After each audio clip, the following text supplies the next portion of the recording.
Oh my gosh. Has LS actually saved LCS from its terrible demise, its free fall for the past couple of years? We're about to find out in this episode of Hotline League because LCS is back. The rosters are here. The church has arrived. I had one friend this weekend that's just like, I really don't like all this church meme stuff. It's like the religion side of it is just kind of annoying. So I hope that this at least is doing something for the LCS. And I said, you're a lamer. Anyway. Yeah, what the hell? Shout out. I don't like how you're memeing something from society. It's uncomfortable to me. Shout out to that person listens to this show too, so I'm gonna get an angry message from them later. Great. You know what's next? If we say take it to the bank, and they're like, actually, I don't like capitalism, so can you not include any sort of financial references? It's just uncomfortable for me. Shout out to Alienware and Game Fuel. Speaking of Alienware and GrubHub. Speaking of capitalism, Mark, how are you doing? How's your week been? It's pretty good. Busy week. I don't know if whatever. Is this a leak to say? It's probably not a leak to say. Can I leak it? Academy. I've heard rumors that Mark is casting Academy this week. I just said that. So I don't know if that's a leak to say. I don't know if I'm supposed to say it. But just so you guys know, if you want to listen to Academy broadcasts this on week, Thursday and Friday, I'll be on them. Yeah. But it's making my schedule pretty cramped, which is why I couldn't do your thing on Sunday because I would literally just not have a day off. I saw your message. We don't need to discuss it right now. You left me on red. I was like, I did because is Travis mad because I said no? Sad about it. I mean, we did talk. I did not. I had hoped. I did not have a backup plan because at the beginning of the year. Anyway, everything's great between Mark and I, and our friendship is at the highest levels it's ever been. Yay, Miko's coming out. Oh, wrong show. Okay, so Mark Zimmerman, what else is going on in your life? Basically, my personal YouTube channel's dead. I'm just too busy to post movie reviews, even though I'm still watching a shitload of them. Euphoria's episode last night was crazy. I forget what else I watched recently. Are you happy that remember at one point the woman in the window, the woman in the house across the street from the girl in the window. It's such a great show. It's so fucking good. Oh, is it a show? I thought it was a movie. No, there's a movie called The Woman in the Window.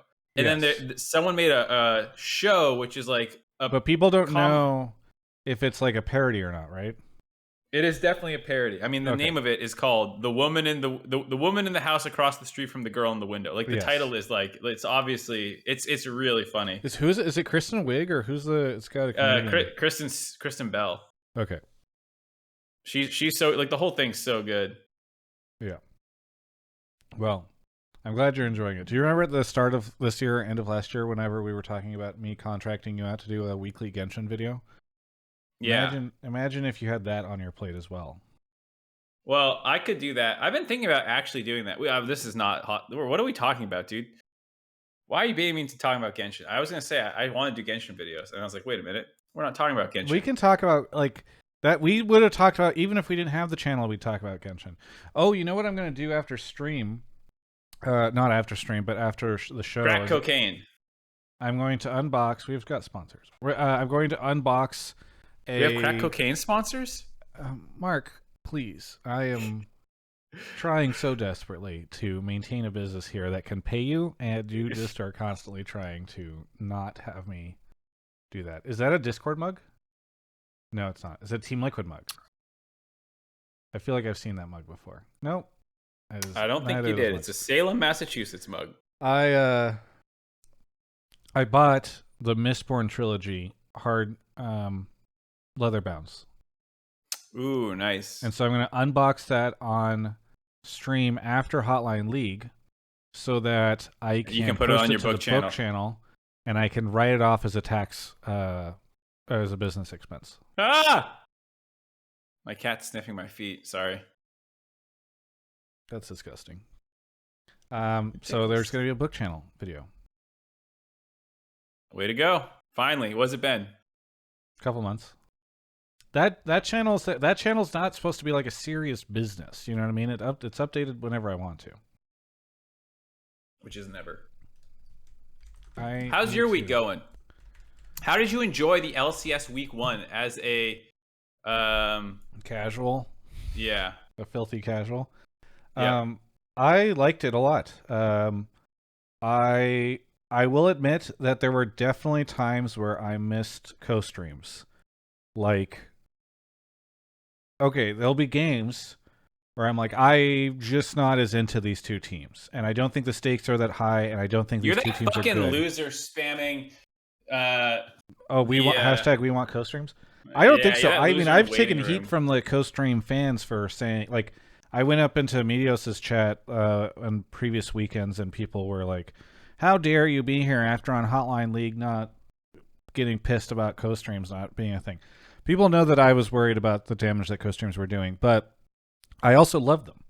And I will admit that I did miss it, like, especially for the games or the matches where I'm like, this match doesn't matter as much. Like, I enjoy the more chill vibes, whereas, like, I think a lot of casters will scream about a kill in one of those games the same way that they'll scream about a kill in, like, playoff finals or something. And I kind of like the variance, where I can match the hype to what I'm looking for. And so, but counterpoint, someone on Reddit said that if co-streams were there for some of those games, they'd just be shitting on those games and those players. True. Like the FlyQuest, Golden Guard, like the FlyQuest games were both shit shows, quite frankly. But they were amazingly entertaining shit shows. And the casters will just hype up the entertaining side, whereas co-streamers will often highlight the shit show side. Right. So I think while a slow game sometimes is more interesting by them, I feel like if there's a game that's just a clown fiesta, but you just want to like have a good time, that is fair. I'd rather the casting become more chill rather than mega hype, right? Like, in those moments, lean into the fact that it's a clown fiesta. And even if they're leaning into the entertaining side of it, being like, "Oh my god, I can't believe this is happening," or "Oh, we've got another Drop fight." Some names. Drop some names. Start some drama. No, because I think they're casters that are doing great. No. I think they're casters that are doing great and are amazing at their craft. But it's just like sometimes where I'm like, and another kill comes in for this team, and I'm just like, okay, we could just calm down. This is a fun, entertaining game. It's not particularly epic, right? I think that's the way that I'm talking about it. So, you know what? Next time I'm on a TriCast, the first thing I'm going to be like is, "Holy fuck, he took." Yeah. Comet Keystone. Drop Guys, an F word as your second word. I'm excited. I'm gonna drop an F bomb over a Keystone, and I'll be like, "Travis Gafford, thank you, loves hearing us get hyped." Yes, I'm excited about that. Yeah, he took Flash to Kenji in the chat saying. No, I thought it was really good. I think the teams are really cool. I'm very excited because I just think there's so much to talk about. Like, that's why I think this episode is going to be great, because there is so much to talk about, and I think there's so much to talk about. Popping. What's that? Our Discord is popping. There's a ton yeah. Of people I felt that, right? Like, we don't have a guest this week, and yet we've got great viewership already, and we just started about 10 minutes ago. So I think this is a good sign. Viewership was good this weekend as well. Like, I will. People who have watched the show for a while have known that I have been feeling over the past couple years a little down and a little concerned about the LCS and the product and the state of it. And while certainly those concerns have not all disappeared overnight, I do think that this week has felt really good, starting with the hype video that came out last Monday, some of the other stuff that came out over the course of the week, and then just everything that happened this weekend. I think Cloud9 is actually, here's what I'll say. Almost every team is very interesting to me right now. There are some that are not, but almost all of them are. And like even I'm interested in Dignitas, like they're a good team. Yeah, they're doing interesting stuff. They're challenging people. Now again, I expect them to fall off in the next couple of weeks because that's what Dignitas always does. But it's exciting. And then EG's got their stuff going on. I don't know. Everything's good. I was just Even it's like it Immortals is felt a really little good. exciting. Even Immortals is like, are they really CLG 2.0 from Yeah, yeah, last yeah. year? You I know, do think like that's true, and I feel very it's bad for them because I don't know. It's like they're trying really hard, but yeah. I mean, it's kind of like you're wondering, like you're watching this car, and it's like, you know, when it's doing the fish. What is it called? You know, in the fishtailing. back of a car. Yeah, when it's fishtailing back and forth, and you're like, is this car gonna flip? That's kind of how it is watching Immortals right now. Yeah, yeah. I don't feel bad for them. Even Golden Guardians, I think I'm interested in, even though they didn't have they also had a 0-2 week. Yeah, I mean Um, their games are interesting, both of them, because it was the C9 game and the yeah. FlyQuest game, so they played some whack ass comps, or they were playing against whack ass comps. So Mark, on the Friday, or no, maybe it was Thursday. I think it was Thursday. Before the start of this weekend, I did a poll on my YouTube channel using the poll functionality. 12K people voted. How do you think TSM will place after the next 6 weeks of spring, meaning like the full Okay. spring split? Top 3 was 11%. Fourth to fifth place was 56%. 6 to 8 was 22%. Bottom 2 was 11%.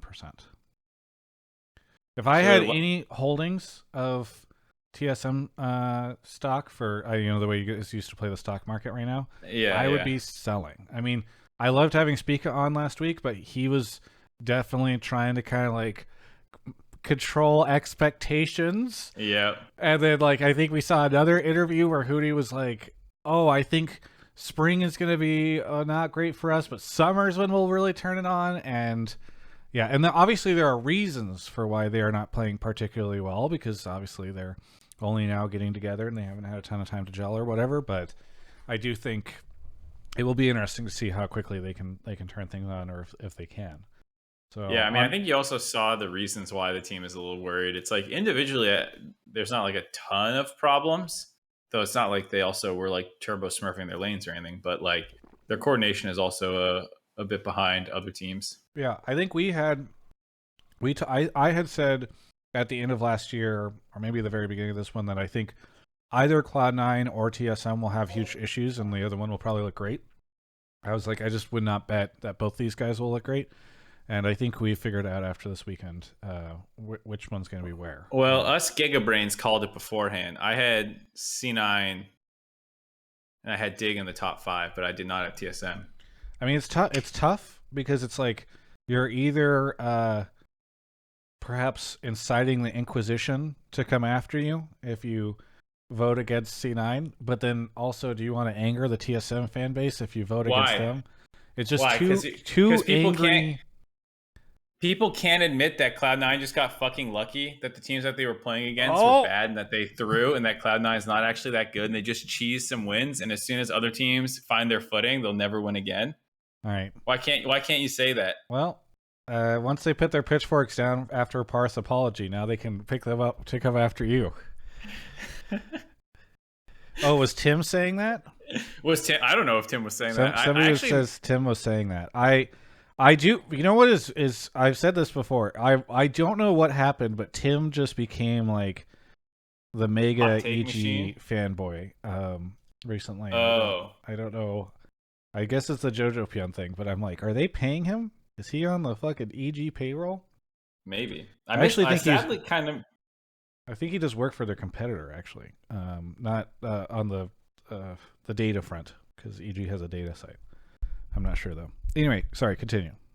I was gonna say I missed the segments because I was doing other stuff during those. Yeah. Oh wow, that's lovely for the podcast listeners. I'm sure they appreciate that. Sorry guys. Mark had to take a sip of his beverage. So that's there's a lot to talk about from this weekend.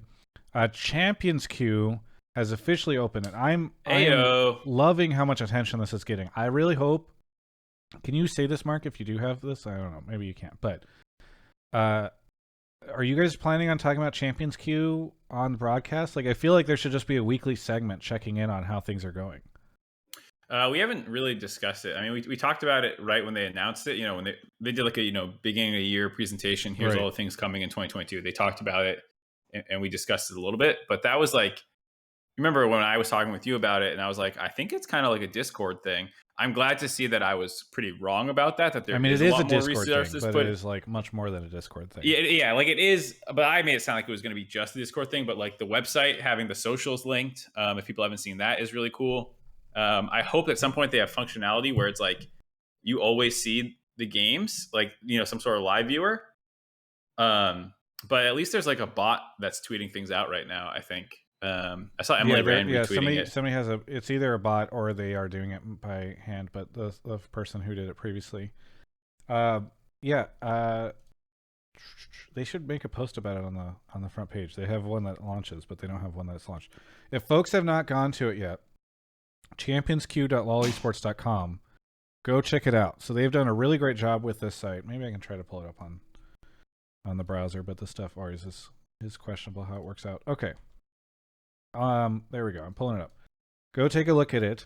They have, if you look, they have a leaderboard, and on the leaderboard they have everyone's social handles linked. So, for instance, I went to this. I was not super familiar with Supernova Arundel, I believe is how you say it, Arundel, but he had first place on this for a while now, and he's first at the end of the day.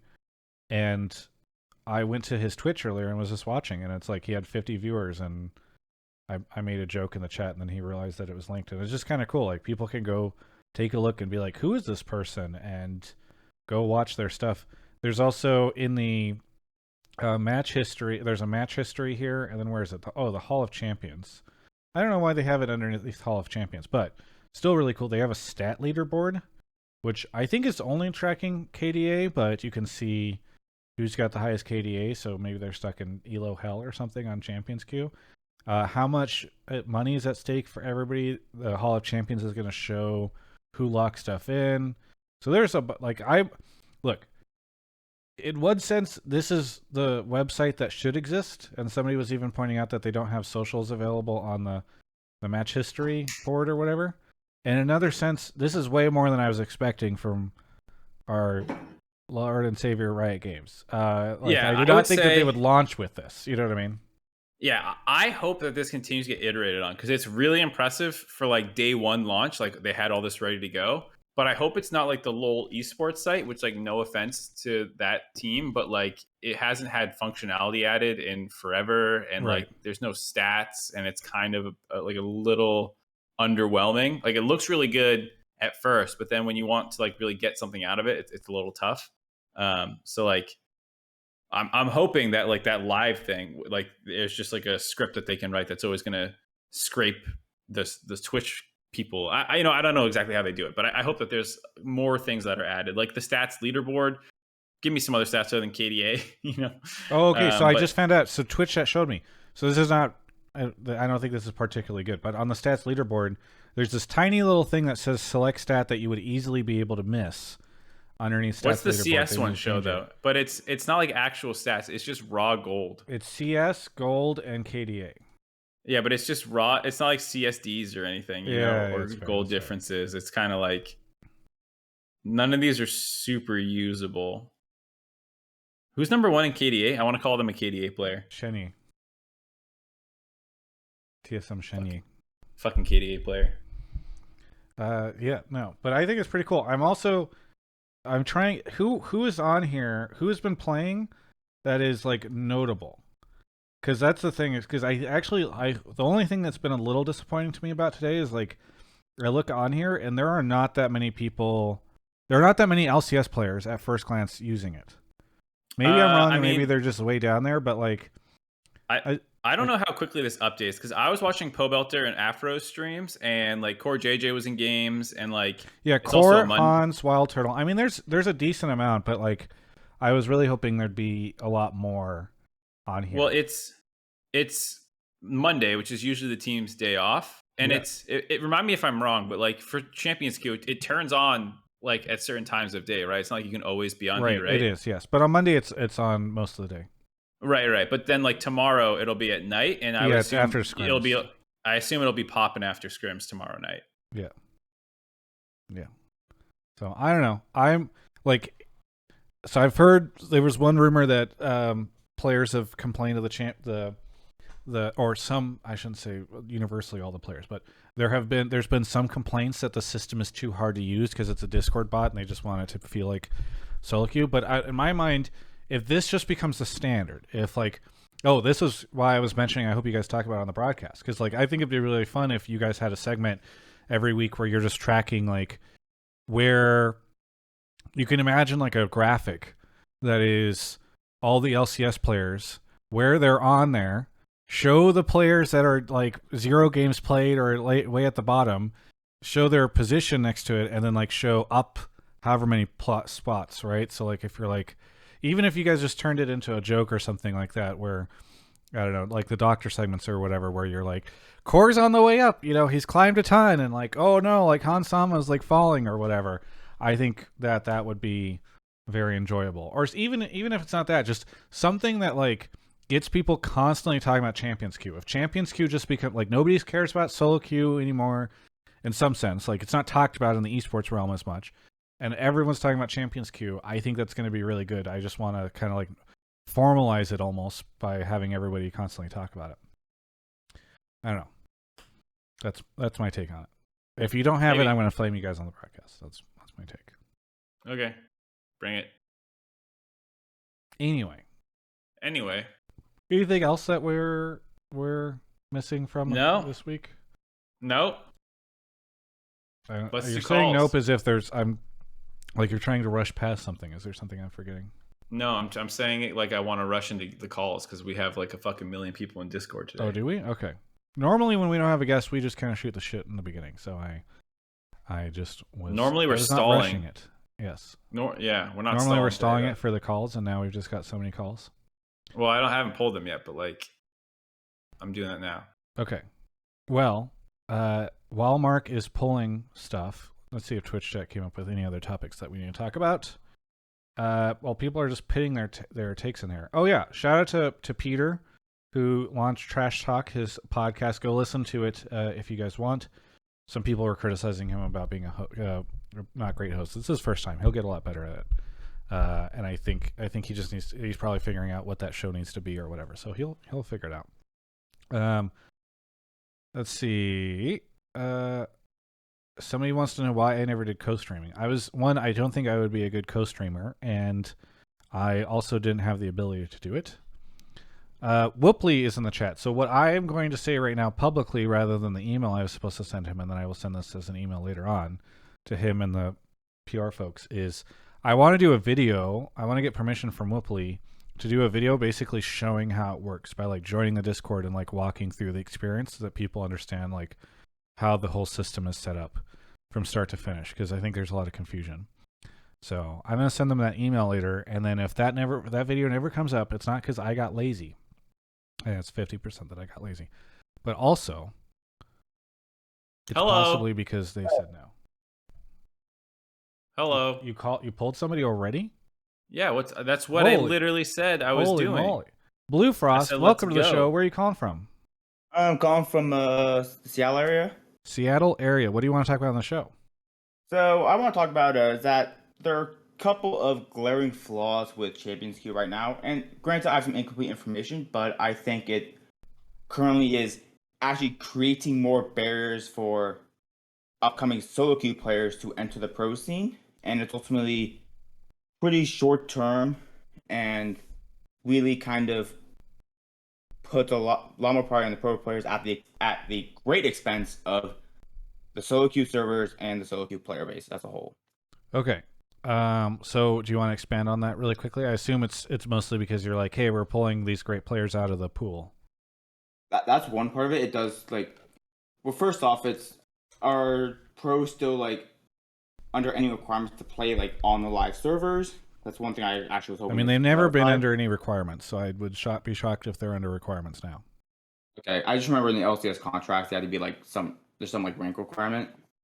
But the second point is there are creating geographic barriers because most players in North America are on the eastern half of the country, the eastern part of the United States and Canada. So those players, if they get invited onto Champions Queue, will be paying worse than what the pros play on right now.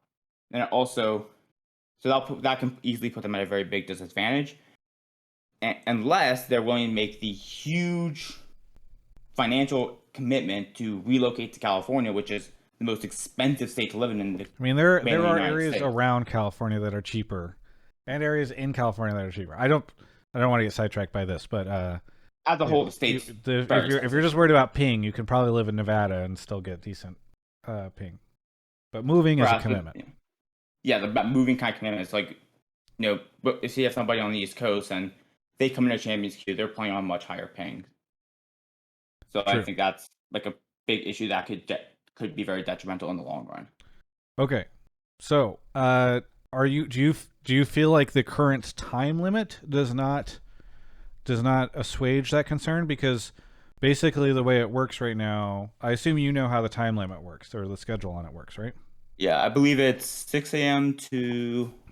I actually have the tab. I just gotta find it. Yeah, I need to pull it up too. It's not. Wait, is it no longer in the announcement? It says. Here we go. It says during Champions Queue seasons, the queue will be active daily between 6 p.m. and 1 a.m. Pacific time, as well as 10 a.m. to 1 a.m. Pacific time on Monday. Right.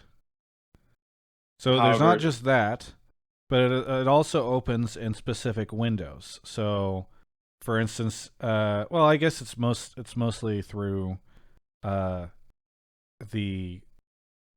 breaks in between. So, like, for instance, there's a week hiatus between the 7th and the 14th, and a week hiatus of March, and then a week hiatus between the 11th and the 18th of April. So there's some of these windows as well. Like, not only is it limited in time, but it's also daily, but it's also limited to there's off weeks or whatever, where people presumably would also be unable to queue at all during the evenings. Right, and I do think those can help a little bit. However, if you think about during the spring split, that's at the end of the day roughly 3. It's like, well, actually, it's more like 2 weeks. The 2 weeks during the split, and then you have, a week between what would be like the end of MSI and the start of summer split. Sure. However, that's still a lot of time where, like, let's just suppose that the pros have no obligation to play solo queue. If they're all on the Champions Queue server, not only does that mean that getting high rank in NA loses a lot of meaning because you're no longer you're taking the best players out. It's going to take away a lot of meaning, and also a lot of ranks could easily get inflated. Mark, are you okay?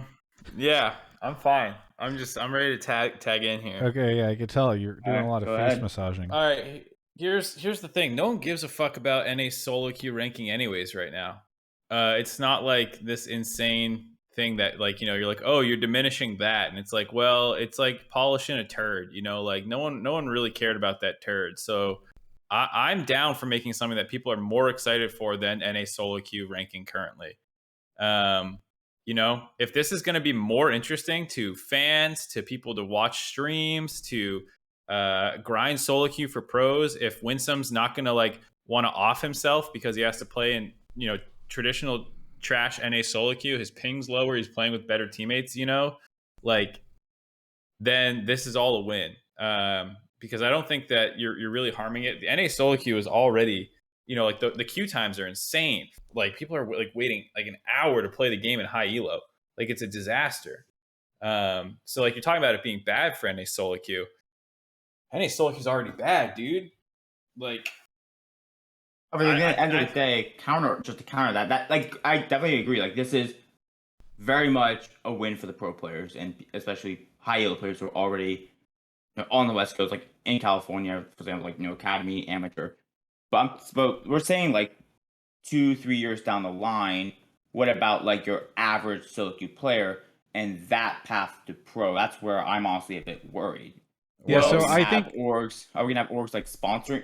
Like, what are we gonna have? We're gonna have orgs say sponsor moving players out to the West Coast, or like right now there's even a problem. Did you not see that, like, amateur teams subs are getting on right now? There's like a mid diamond guy who was on the server because he got like an account for being a sub on an academy team.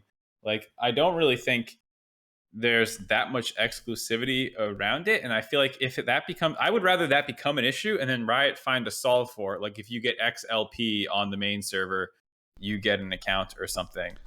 So I will like, disagree with you a little bit, Mark, because it actually is very exclusive right now.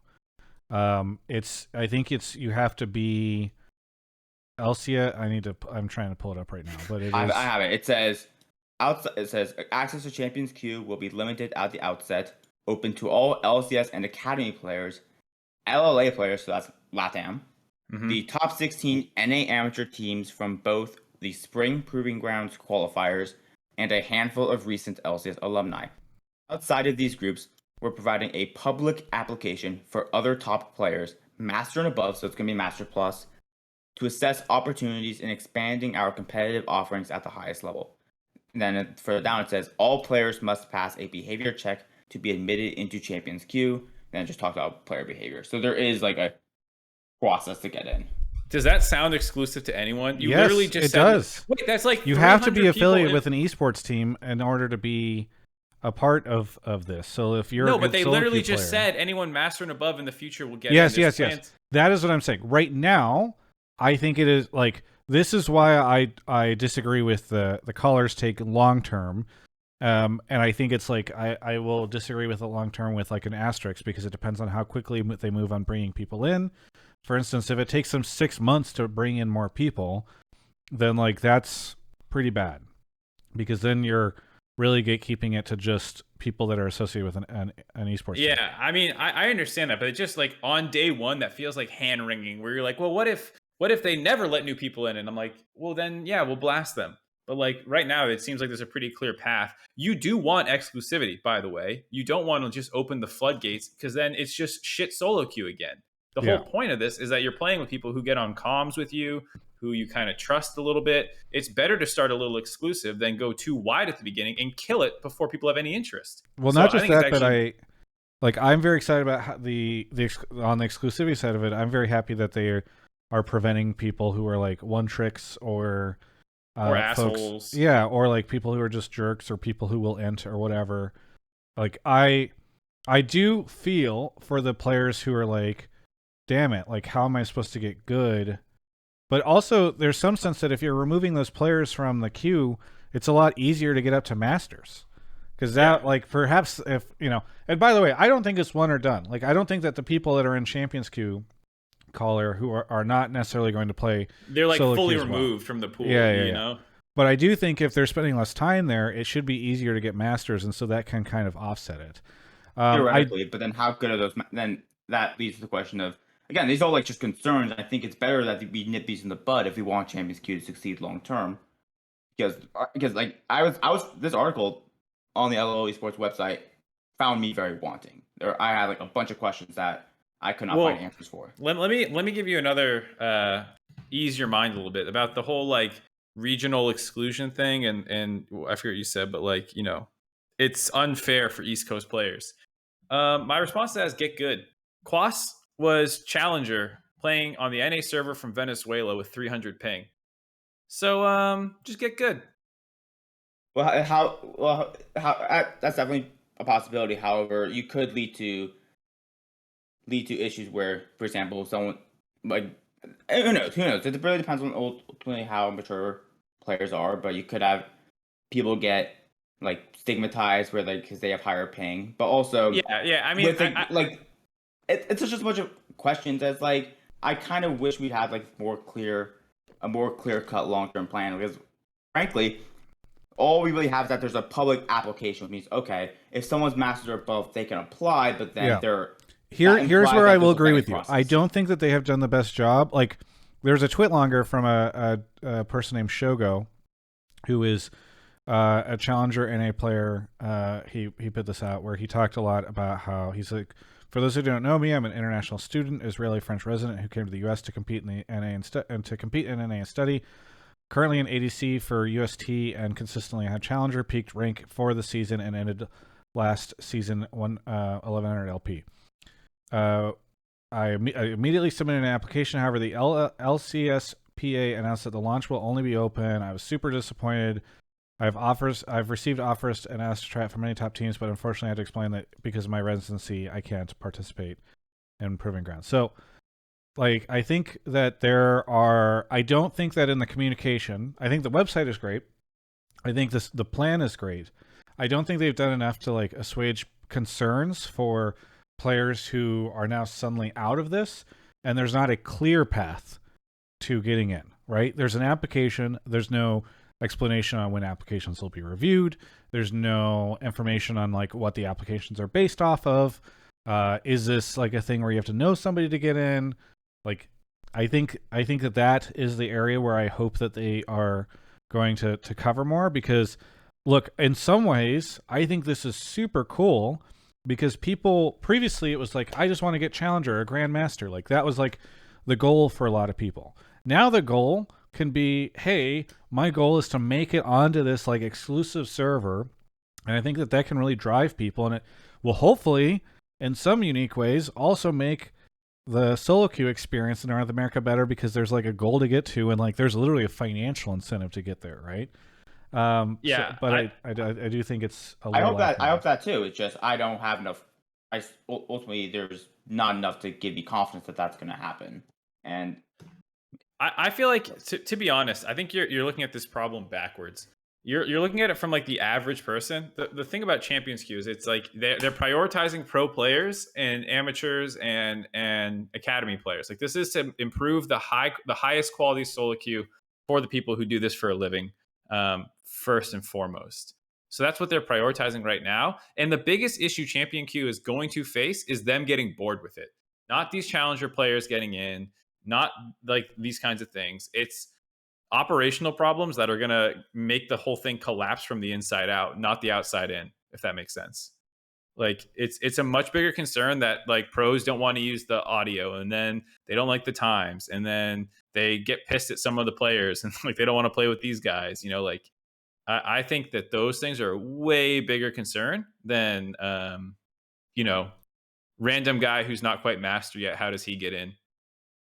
I'm saying less about people who are. I think, Mark. I think something that angle I was coming for is not the average player per se, someone who climbs up too high ELO, and again, those players are more likely to be on the East Coast, and then they get into Champions Queue, and then I don't give a fuck right now. I don't give a fuck right now. I'm worried about the pros. Right now. What about a couple 2 years, 3 years down the road? I'll care then. Long run.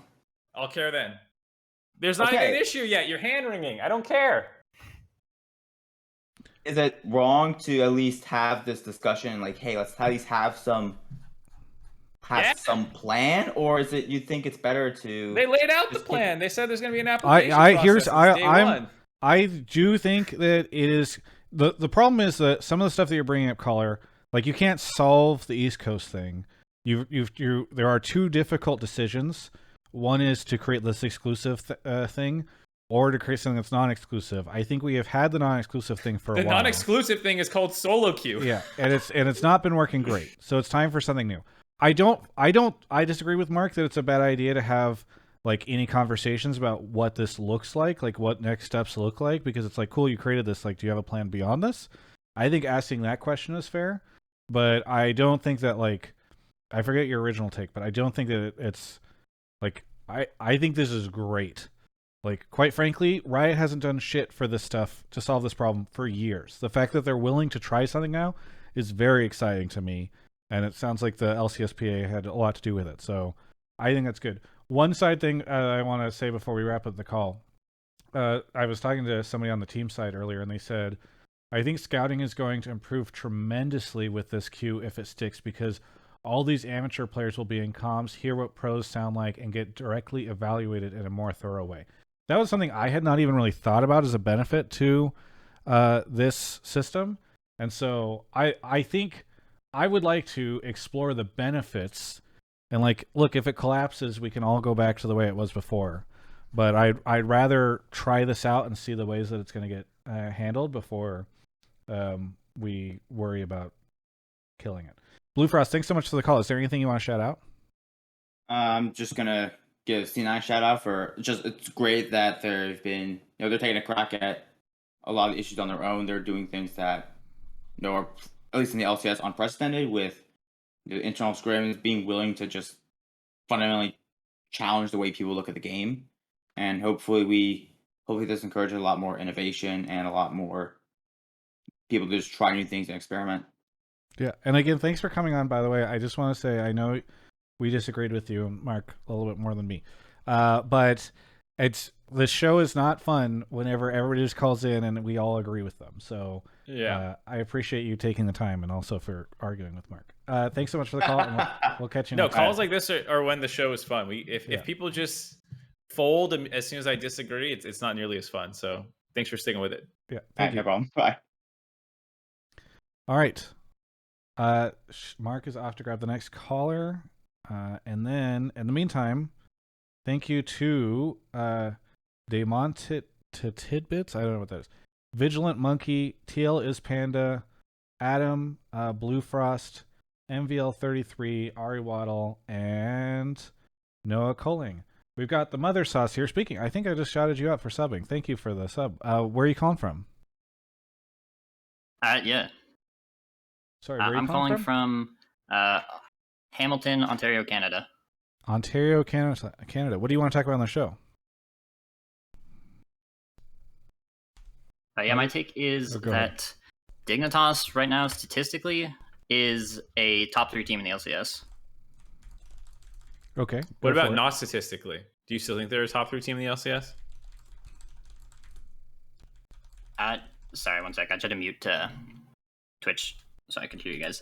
Not statistically, I think that their team fighting has looked good. I think as the season goes on and they play against, I know they play against EG, and I think it's TL next. No, sorry, EG and 100 Thieves this coming week. I think that will be a bigger test for how they actually stack up. But I think right now they've gone off to a really great start and have looked like really good. Obviously, coming out of lock-in as well. Yeah. So do you think that they will continue to do this well? Yeah, I think their team play has looked really good. Fake God, I think took he looked like he got abused, I'd say, in that match against in like the series against TL. Whippo like really kind of smurfed on him, but I think he's looked way better. He gets behind in lane, but he seems to do like his fair share of damage and stuff in team fights. River, I would say, like you criticize that like he's only played J4, but I would say the jungle pool doesn't seem to be what teams are really focusing on banning out. So I think people are just going to keep giving it to him. And I don't think he can only play J4, obviously. Blue is statistically right now just the best mid in the league. Like by CS, his team fight damage is great. He falls behind in lane slightly. Like he's down right now at 10. I'm using Oracle Elixir's stats. Is this just for this weekend, or is this Yeah, this is lock-in? just. I'm not including lock-in in these, but yeah, his Neo. When you account for the fact that like FlyQuest is playing this heavy like dive bot style, he has the best gold difference and XP difference in league. Johnson is the only one that has higher, but I mean, when you're 5-man diving bot at 4 minutes, it's easy to look good. And Biofrost is, I think, playing out of his mind to come back after like a year and a half off. Mark, and sorry to cut in Themothersauce. Okay. I appreciate you raising the Dignitas stuff, but Mark, and respectfully, Mark, if you were doing a blame game and you saw a comment on Reddit that was saying, I looked at the stats on Oracle's Elixir for this one weekend, and you use that to justify the players, how would that blame game look? What would your reaction be? I would have no problem with it. Oh, okay. I agree with using stats with a sample size of 2. That's why I firmly believe that Jenkins is the greatest top player North America has ever seen. He has a 51 CSD at 10. Can you believe it? I can't believe Jenkins was this good and teams took this long to pick him up. Just look at the stats. Maybe Jenkins is the best top laner. Do you wonder why Jat benched Alfari for this absolute stud of a top laner? Yeah, I can see what you're saying. Yeah, listen, I'm down with Dignitas hype. I just think the angle you have taken here is a little problematic. Because it's like, it's just going to get swept aside so easily by the doubters. Because ultimately, I'm on your side. But like, I'm going to go to play devil's advocate here. It's 2 fucking games. Not only that, totally. It's totally like a very. Like, those games were played against the 2 worst teams in the league. Yeah. Did you just call TSM one of the worst teams in the league? I called them one of the 2 worst teams in the league. Did you see them play this weekend work? Yeah, I mean, I would agree that TSM has not looked like as good. Like when you think of like Spica and I would say he's widely been regarded as like a good jungler for the past couple of years, and he hasn't really. He didn't look that great this weekend, I don't think. How can you when you're playing River, who is statistically one of the best junglers in the LCS? Okay. So don't tease Themothersauce about the stats stuff. Let's talk a little. Let's expand this out to a little bit of a conversation on Dig. Yeah. So to talk more seriously about it, I think like some of the points you're saying about River, being a Jarvan one trick, I think that's fine. We talked about this a little bit on the dive. Like we've seen River, if you've watched him internationally, you're not worried about him just playing Jarvan. Like he's smurfed on Rumble. He's played a lot of different champions. He doesn't have champion pool issues. The fact that maybe the team is crutching on him to be Jarvan and make stuff happen in the early game, that's a concern I could maybe get behind a little bit. But like, I think the point about the bot lane being solid is true, like including Lock-in. I don't know why you didn't include Lock-in. That's why I asked you, because I was like, including their performance in Lock-in, where they were able to beat 100 Thieves and they were able to challenge Team Liquid, and Blue has looked good against all these people. Like, I think you actually have a strong case. I just don't think the stats actually make that case. Sure. Yeah. Like, separate from the stats, I'd say they just looked like really good they look like a really good team fighting team. Like, I've been really impressed with that aspect of their macro, and I think it was even Blue called it out on the broadcast in their game against Immortals, like that River and Biofrost were just like the main shot callers and really making plays happen for the team. And I think that's I think that's a good look for Dig, and they should stick to that sort of style. My prediction for Dig this 6 weeks is you've already said it like 4 times. No. Shut up. Let me finish my fucking thing, Mark. I'm going to say that they become the gatekeepers of the bottom half, top half. Like that they're going to hang out in the 5th to 6th zone, and that they're going to be one of those teams where they look good, especially whenever they have a chance to play bottom 5 teams. And then I predict that, for instance, they will lose to EG this weekend. They will beat CLG. Like they'll probably beat FlyQuest the next week and Golden Guardians, and so then they'll have a 5-1 record in the first 3 weeks, and people are going to be hyping them up, even though the only team that they'll have played with any great difficulty will be Evil Geniuses. And so then after that, we'll start to see them fall whenever they have to play Cloud9 and Team Liquid in the in the 4th week. How are you going to call Rome Smite Team FlyQuest 2-0 an easy win for Dignitas? No one's been able to beat the Rome Smite meta. Haven't you seen how dominant it is in their games, not being, total back and forth throw fests? Sure, maybe that one. Maybe they end up 4-2. I don't know, but I think that's my prediction on how things are going to go. And that doesn't mean that I think they're uninteresting. Like, I think that team can be really interesting, especially because, I mean, people thought they were going to be a last place team. People were really down on Blue. People didn't seem to ever want to talk about River, despite the fact that he'd obviously looked great internationally for a long time. And Blue is looking perhaps even better than a 5th or 6th place mid laner. And certainly statistically, he's the best mid laner in the league. So I think, the league, the team will continue to be interesting, but I think that some of that will be a little bit of a mirage. I think they can get top 4 by the end of spring. Well, you're rating them one higher than I was rating them by saying top 4. Sure, but that's not they won't be in what is it? Oh bottom god, half. I can't think of the fucking they won't be in the lower half of playoffs. I will disagree with my take. It's tough because top 4 with C9 actually being good. I was thinking that C9 would need some time to adapt, but the 2-0 right out the gate, does make it interesting, especially since they beat EG. Because I was thinking, TL 100 Thieves, EG, guaranteed top 3, then can dig punch in above Cloud9 for a little bit, but now I don't know. So I think the top half of the league is really interesting. I'm going to go top 5. I just feel like See, even you don't have the faith. no, not at all. What the hell? I'm just saying, like, Yeah. I had the questions. faithful shall be rewarded. Come on. Yeah. Watch Blue slam Fudge next time he tries to pick some weak ass enchanter shit. I mean, he'll get slammed, and then later on, I think Blabber this goes against my or take, but I think enchanter mids are actually just disgustingly broken right now. Blabber or somebody will be he'll get slammed, and then he'll be throwing up multiple shields that just prevent someone from dying until they proc a Guardian Angel and then come back and kill everyone. I mean, that's They watched when do you need to be a Fudge good play. mid laner? If you can just throw shields. Yeah, they watched him play Lux against JoJo, and they're like, "All right, you're playing Soraka." Thanks. Okay. Thank you, Mother Sauce, for the call. Anything you want to shout out before we take a quick break?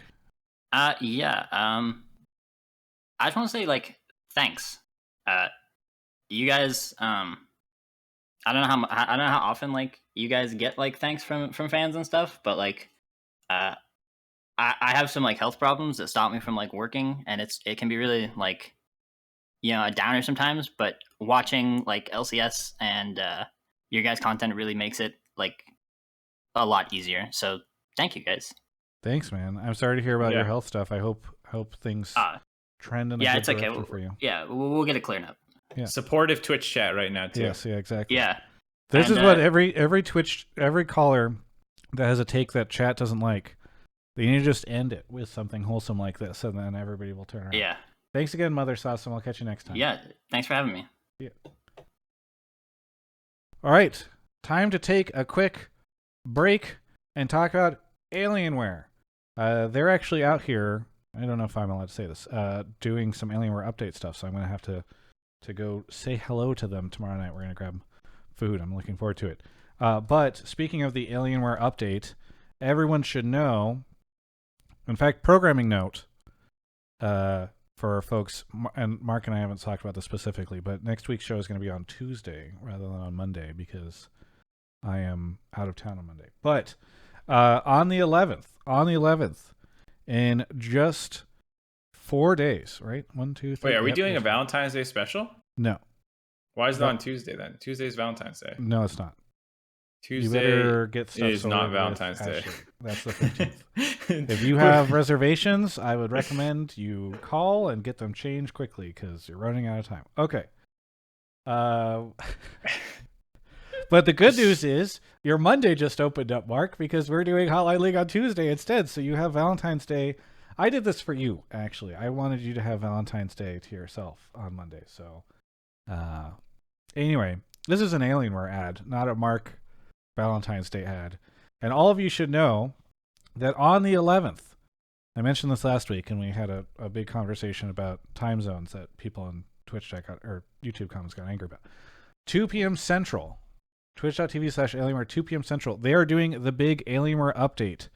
It has a game show, Team Liquid and NVIDIA GeForce segments, and so much more. So please go be sure to check that out, twitch.tv/Alienware. If you don't follow that channel, maybe go follow it so that you don't miss it. If you end up in that channel, why don't you just say Travis sent me? Because then they'll notice it, and they will love me. And I appreciate that because I love them because they make everything work here. So again, please go check out the Alienware update. It's in 4 days as we record this, but if maybe you're listening to this later, so again, it's on the 11th, 2 p.m. Central. Do the math on what time zone that is for you. I think it's like 12 Pacific, if I'm right, because there's Mountain and then Central and then East Coast. Or is there something else? No, that would be 3. Okay, anyway, thank you so much to Alienware for sponsoring the show. Mark, you want to grab our next caller? Yeah, sure. Why not? Why don't I do that, huh? Wow. Thank you to Ari Waddle for the 42 months, Noah Coling, Digibaku, Dark Souza, Kaladin Stormblessed. Thank you, Kaladin Stormblessed. Big fan of your oaths. Tol Aki, Spencer Neutron, who's a tier 3, 47 months. Thank you.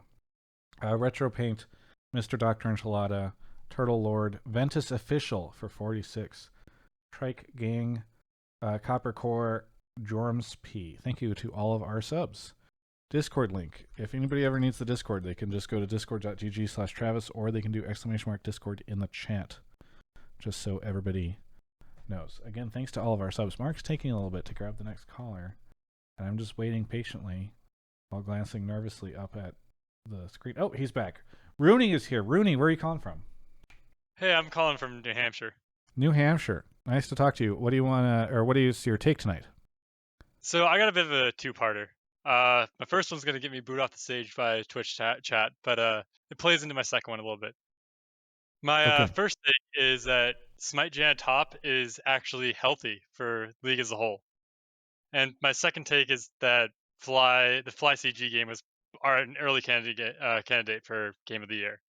But I'll start Game with of the Year in LCS, or? Well, at least LCS, if not ongoing Okay. for other leagues. So go ahead and explain the first part.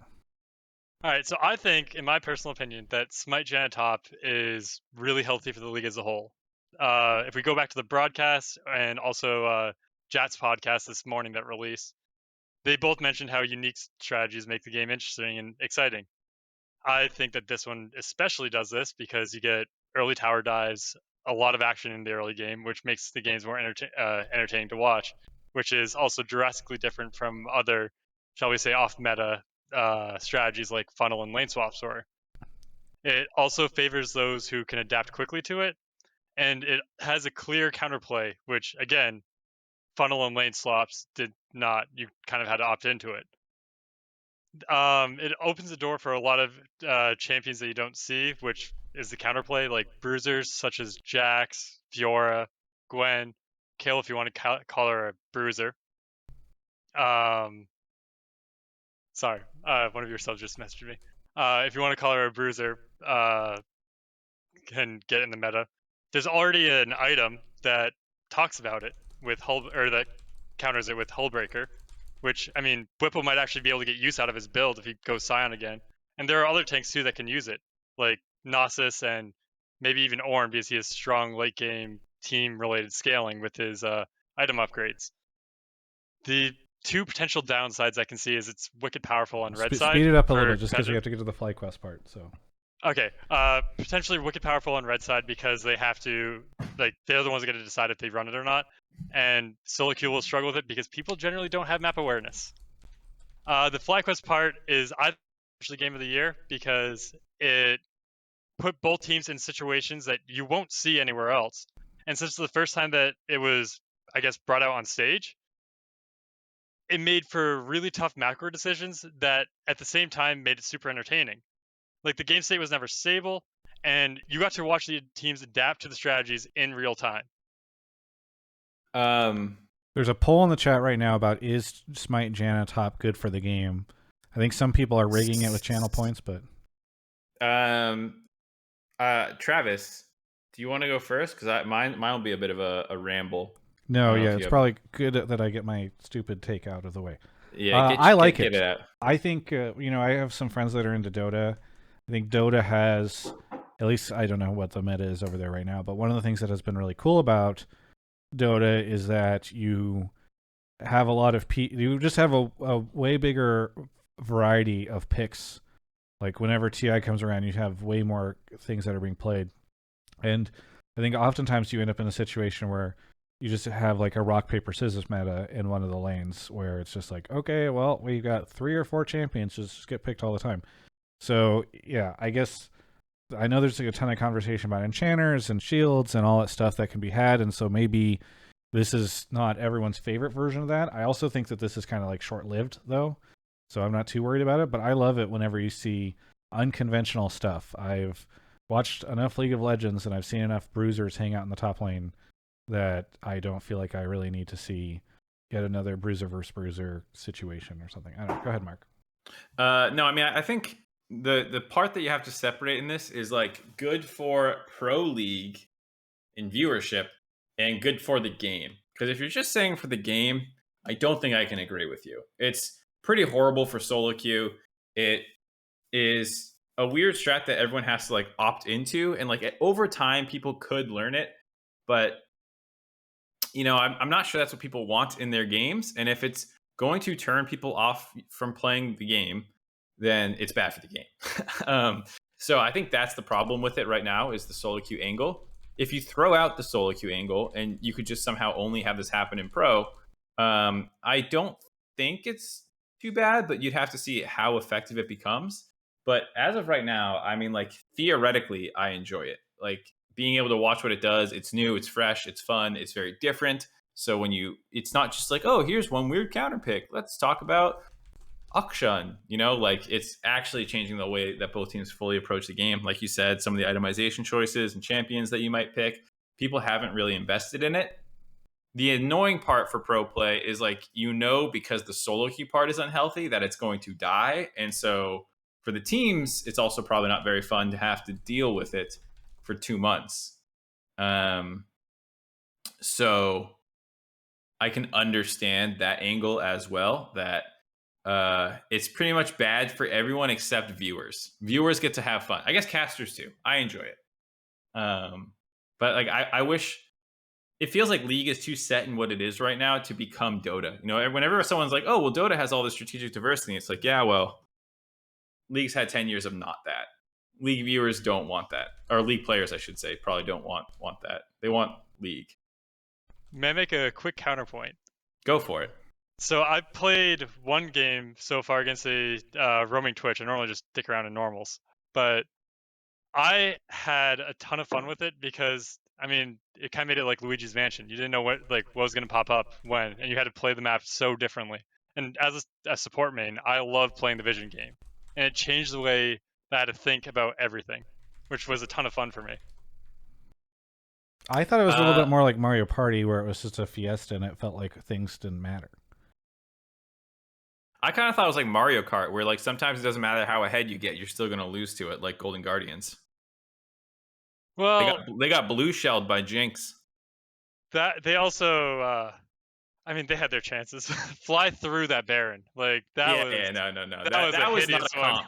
That was not a comp that is broken or a strat that's broken. That's a team booming a little bit. Yeah. But on the point, like, I think some people will enjoy it. Like, I have done lane swaps in solo queue before because I'm an idiot. And like, when lane swaps were a real thing, I was like, well, I'm an analyst for a team. I understand what I'm supposed to be doing, and the other team doesn't know how to dive me correctly. So I would like pick Malphite Maokai in season 4, and like, I'd be like, all right, let's lane swap. The bot lane's not going to know what to do, and you guys get to shit on someone else's top laner. And it was like great fun for me, but like, I don't think that's indicative of the entire player base. So like, good for you and the few psychopaths who enjoy this. I think everyone else, even the players who are doing it in solo queue at high elo, are doing it to highlight how shit top lane is, that this can be a viable strategy that can outperform top laners.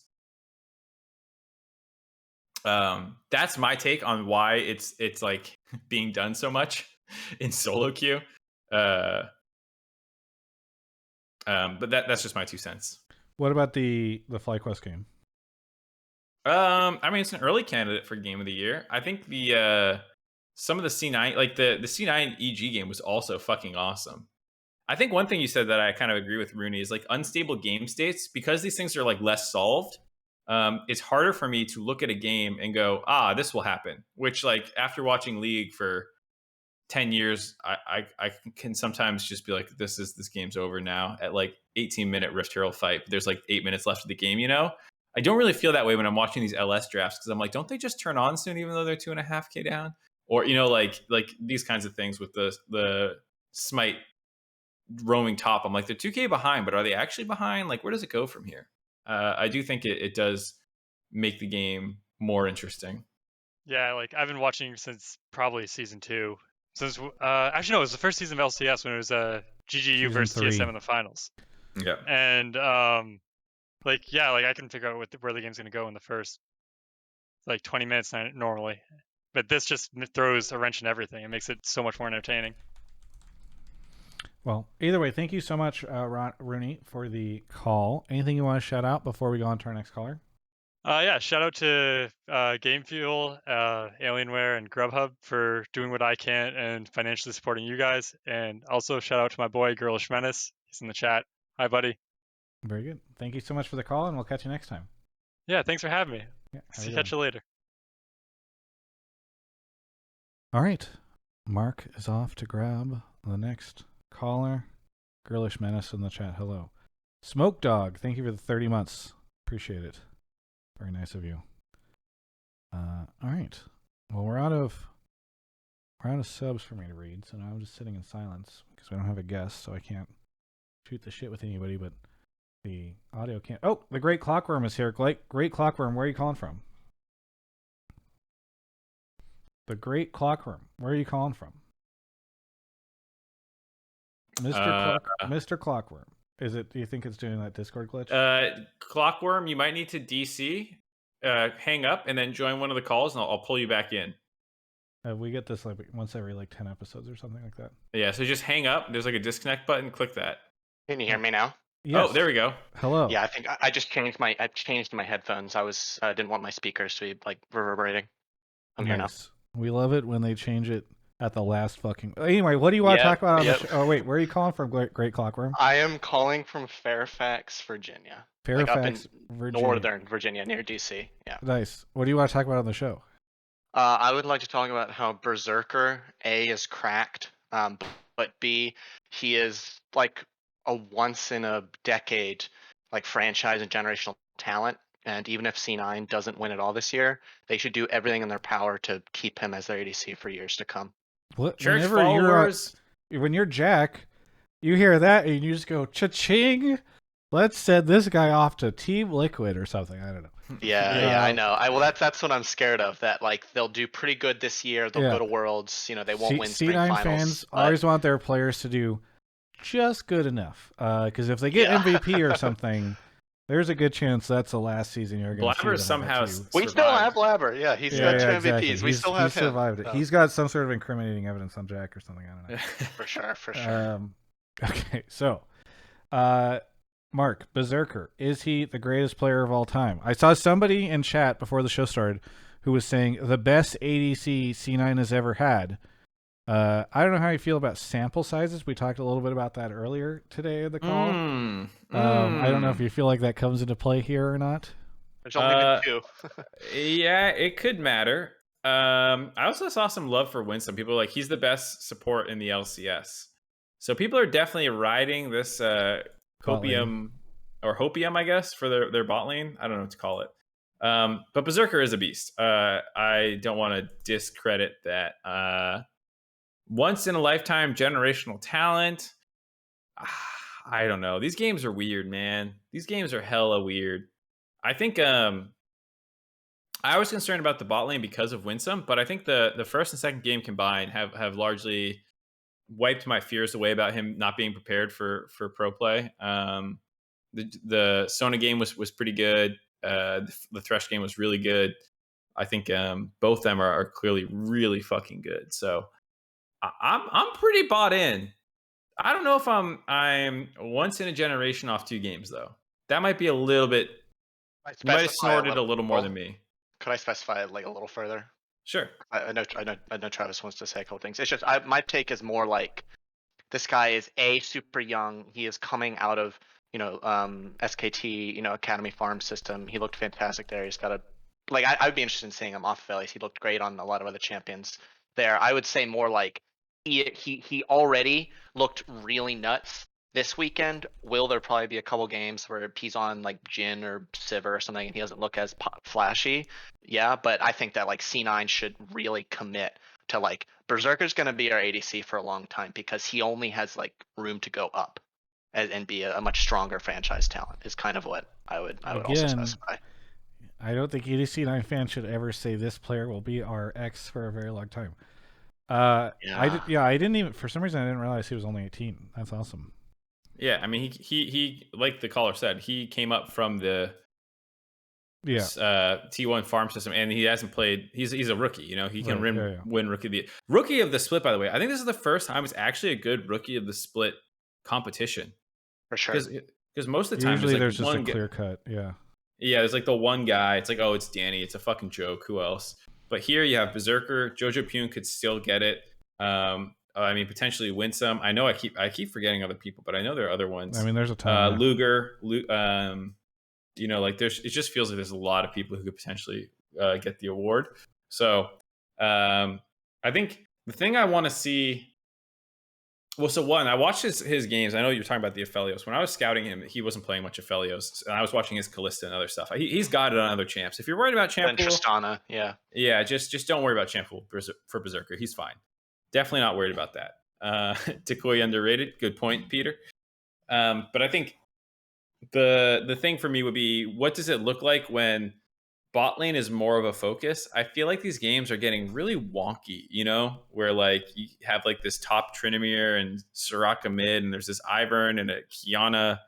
I want to see them in more standard games. Maybe C9 just never plays standard. I don't know. But like the sample size of the games and how weird they are is what's like, I'm like, I don't, I'm still waiting to see. But his late game team fighting is absolutely incredible. His mechanics are god tier. The other thing is, when did he get into LA? 3 days ago. 3 days ago. Okay, so Yeah. we need to see what his half-life looks like, because as we all know, players coming from other regions and other solo queue systems, They they get get to worse. the States, and then things look really good, and then there's some deterioration that occurs naturally. Yeah. Maybe Champions That's- Queue is going to really help keep that together. I don't know, but No, that's a great point, Travis. Think about it. Jojo Pune is already deteriorated. He's been playing in NA his whole life. Berserker can only get worse from here. I mean, honestly, he is deteriorating. Look at him; he's 1-1 this weekend.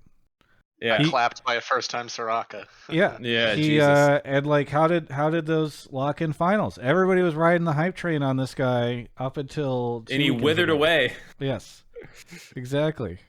He forgot, and then he came here, and he came into the LCS and was like, "Oh wait, I am a product of North America." No, maybe that's actually why he will be God mode, because he's like been practicing with all the training weights. He's not going to drop off like the other players coming from other regions. They're just going to be. He's already had to deal with all this bullshit. No, the way LS will protect them is they're all doing internals only. They're not going Gotcha. to ever go touch solo queue. Okay, that's the way. Honestly, if you told me LS was like, I've made a rule, no North American solo queue or something like that, that sounds like something. good Champions to queue hear. only. You're not Yeah, allowed yeah. to touch solo queue. Yeah, Otherwise, yeah. your mental will boom. Right, exactly. We keep them away from that, and anytime we have a break, we fly them straight back to Korea. Anyway, all right. Is there any? I guess I'm trying to think if there's anything else to talk about on this. So it seems like I don't know, Mark. Over under that Berserker continues to be this amazing, great ADC. Ooh, this is a tough one. Here's the prediction that you and I should make. Rookie of the split, since we kind of talked about it, and I feel like it plays into the Berserker point. Who's our rookie of the split? Is there? Do they still do Rookie of the Split, or is it Rookie of the Year now? I think they might have changed it to Rookie of the Year. Yeah, I think they changed it to Rookie of the Year because I think they were like, there's not enough per split, so Yeah. But let's say Rookie of the Year. let's say Rookie of the Year. I assume there's not going to be, like, usually between splits, what happens is like only the bad teams bring in new rookies. Yeah. Otherwise, you're bringing in veterans to shore up like the good teams. So I feel like we probably have the list of people who are going to win. It's either JoJo, Luger.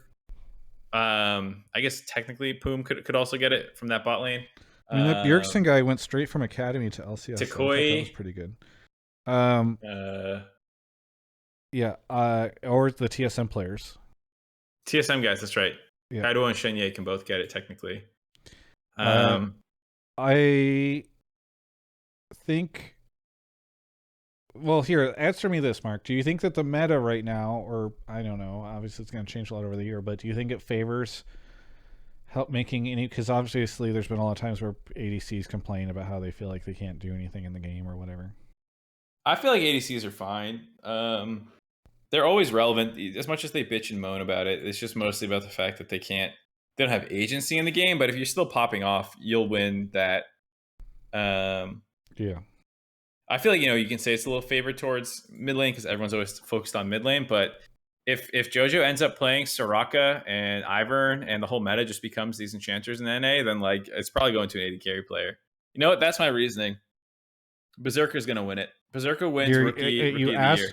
You're using my methodology because that was going to be that's why I asked you which role is tougher to shine in right now, and now you're using my methodology to decide it. Yep. Well, it's the Enchanter meta. No, I think Berserker probably will get it. The thing that actually is making me a little concerned if he does get it is the fact that he has Winsome to like their success is kind of tied together. So if they start having 2v2, like if people start, I don't know, targeting them more, or they learn what champs to take Winsome off of a little bit, like maybe that's an area where they can start getting into a little bit more trouble. Whereas I think for Dan or for JoJo, it's just mid lane, and like you have to work with Inspired and all this other stuff. The reason I'm going to go with JoJo is because there's a chance that Winsome and Berserker split the vote. Like if you're like, I want to give it to a C9 player, right, maybe you have a tough time deciding between the two or something. Yeah. The Enchanter point was a joke. Yeah, Enchanters, if they're busted, will get nerfed. I'm not worried about that. I think Berserker more likely to get it though. I'm still leaning Berserker. I don't know. Part of me wants to lean more Berserker because I currently have more faith in C9 than I do EG. Umiyushi said he was scared of Berserker, and that's something that I always keep in the back of my head as well.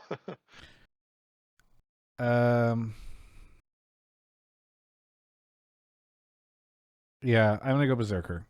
I'm gonna go Berserker over JoJo Pin. I think JoJo is great, but all the EG people plus Tim,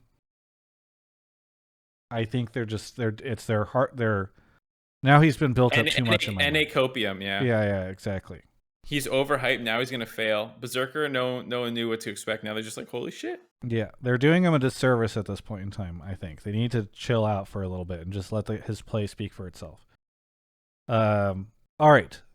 Thank you so much, GrubHub, for the call. Anything you want to shout out before we say goodbye? Nothing to shout out. Just one last sales pitch to Jack. I know that your first instinct is to have a great year with Berserker and Summit and then port them off to Team Liquid or TSM or something, but what's going to bring you more money in the long run? Selling them off for 5 million this year, or consistently making worlds and having awesome pop-up plays on Aphelios and shit like that year after year as him being your franchise ADC like Sneaky used to be? That's all I have to say. Jack, thanks for your time. Thank you, Mark. Thank you, Travis. And this has continued my long streak of always appearing on the show when there isn't a guest. This is like my 5th call-in. I've never called in a guest. Just you two. Catch you next time. Yeah. Later. Jack, thanks so much for having me. Jack will sell them for 5 million now, and then he'll find another player and sell them for another 5 million. The problem is you can't sell each player for 5 million if you stick with them. Right. Exactly. It's a conundrum. Okay. Mark is off to grab the next caller. Where are we? Moonfish, thank you for the 16 months. D9 TV, thank you for the sub and the gifted sub. Ceases Caroline, close to 2 years. And All the Dog, thank you for the 10 months. OkeyDokie's here. OkeyDokie, where are you calling from? Portland. Portland. What do you want to talk about on the show? Take is that C9, TSM, Fly, and Dignitas will be top 4 come playoffs. And you're talking about spring. Yes. So you're talking about in 5 weeks from now, these players will finish, or is it 5 or 6? Whatever. Anyway, top 4. They're going to be the top 4. Yes. And again, Fly. You said Fly, Dig, C9, TSM. There's one of those that is the most suspect to me, and normally I would usually agree with, but one of them I'm very sus on. Wait, Travis. This is a good question. Which one are you more sus on? 0-2 TSM or 2-0 Fly or 2-0 Dig? I actually don't know who you're most sus on. No, TSM is the one I'm most sus on. Didn't you hear earlier whenever I said I thought they were a bottom 2 team? I can't believe, dude. Travis is such a fucking TSM hater. No, you're just trying to throw me the wolves. He's always trying to worry about the TSM. Remember what Mark said earlier about? He says LS? They're worse than Fly, and they're worse than Dig, and they're worse than literally everyone in the league but Immortals. Yeah, and I see, and Dominic is in the chat. Dominic's in the chat. I got lunch with him last week. He paid for the meal because Speaker was late to the show. And I'm locking it in, dude. The TSM players themselves are trying to downplay their chances in spring. You know what I mean? Like they're trying to temper expectations. Like they know that this is not it. So if you ask me, like let's set aside if they're bottom 2 or not. If you ask me of those teams, which one is least likely to end up in the top 4? Like I think TSM is a very long shot to end up in the top 4 in this. I said earlier that I thought Dig was a 5th or 6th place team. They need to only climb up one rung to make it into that. FlyQuest is goofy, but who knows? Like I feel like they're just going to coin flip all their games. Like I don't know. All right. Before we talk about whatever the caller is smoking, I will defend TSM a little bit from this slander. FlyQuest had the ugliest 2-0 you've ever seen over CLG and Golden Guardians. No offense to those teams, but according to the caller, those are not top 4 teams that they're beating. Okay. Whereas TSM had to play EG and top 4 team Dignitas. So TSM had tough games to debut against, honestly. Like, no memeing aside, Dig is actually good. Like, they had really tough games. FlyQuest had relatively easy opponents, and they were total shit shows that they easily could have lost. Like, FlyQuest could easily be 0-2 here. And they are playing a really whack way, so it's kind of hard to evaluate. That it's not close between FlyQuest and TSM, and which are those ones I would push out. I'm just saying, like, I know. I just got to defend the TSM. Yeah. You have to get after what you said about LS earlier, and you lost the C9 subreddit. You have to get the TSM subreddit. TSM has a bigger fan base, so they're definitely most likely to make top 4. Yes, exactly. See, there it is. You fucking. All right. Anyway, there's a scam train going on in the chat. Thank you. All right, caller, why the fuck do you think that those are the 4 teams? Well, they just need to get into the playoffs, right? And then it's not best of ones anymore. And I believe that. But you said that this is the end. You said that they will be the top 4 before you get to the best ofs. No, you're saying so they're going to top 4 playoffs. They're going to be better than going to semis. Yep. All 4 of them are better than TL and and I'm sorry, I misunderstood. In best of 5s. They're all making it to semis. Okay. They will somehow beat them in best of 5s, yes. Whether it's different play styles. I actually think that your case that was even more painful to me. Wait, did Core JJ get his green card in your fantasy universe? Did they beat Core JJ Team Liquid? No, I don't think he'll be in there by then.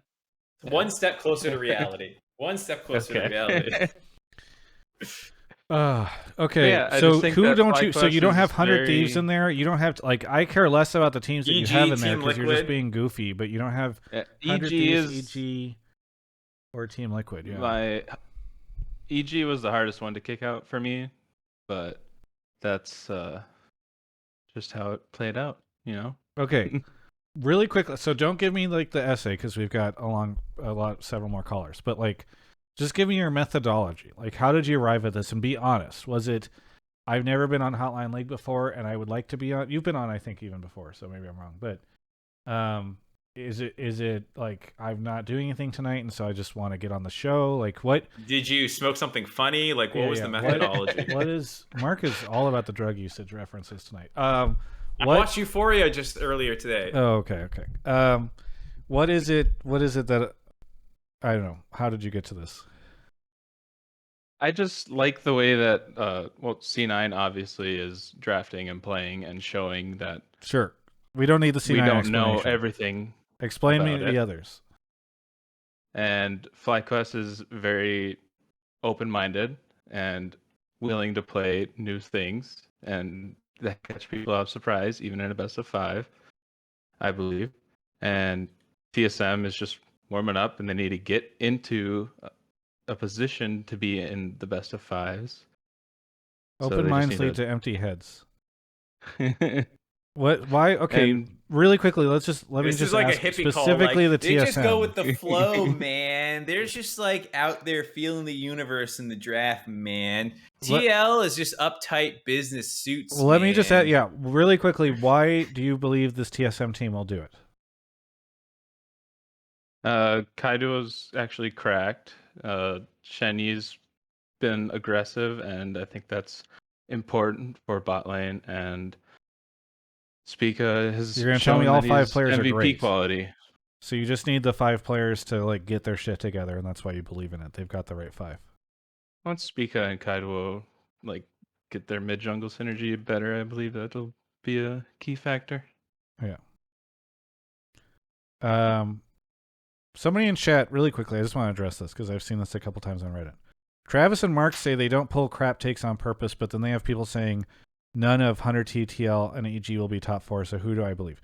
It's a fair question. I think in the past we've received criticism whenever we've pulled callers that are just like, top 4 will be C9, EG, TL, and Hunter T. You know, it's like it just leads to not a great conversation, so at least we can play with this. All right, Mark, any chance in hell this ends up being the case? No, 0%. OkeyDokie, I'm sorry to lead you to an early exit from the show, but you're out of here. What do you want to shout out before we say goodbye? GrubHub is great for lazy gamers that need some munchies.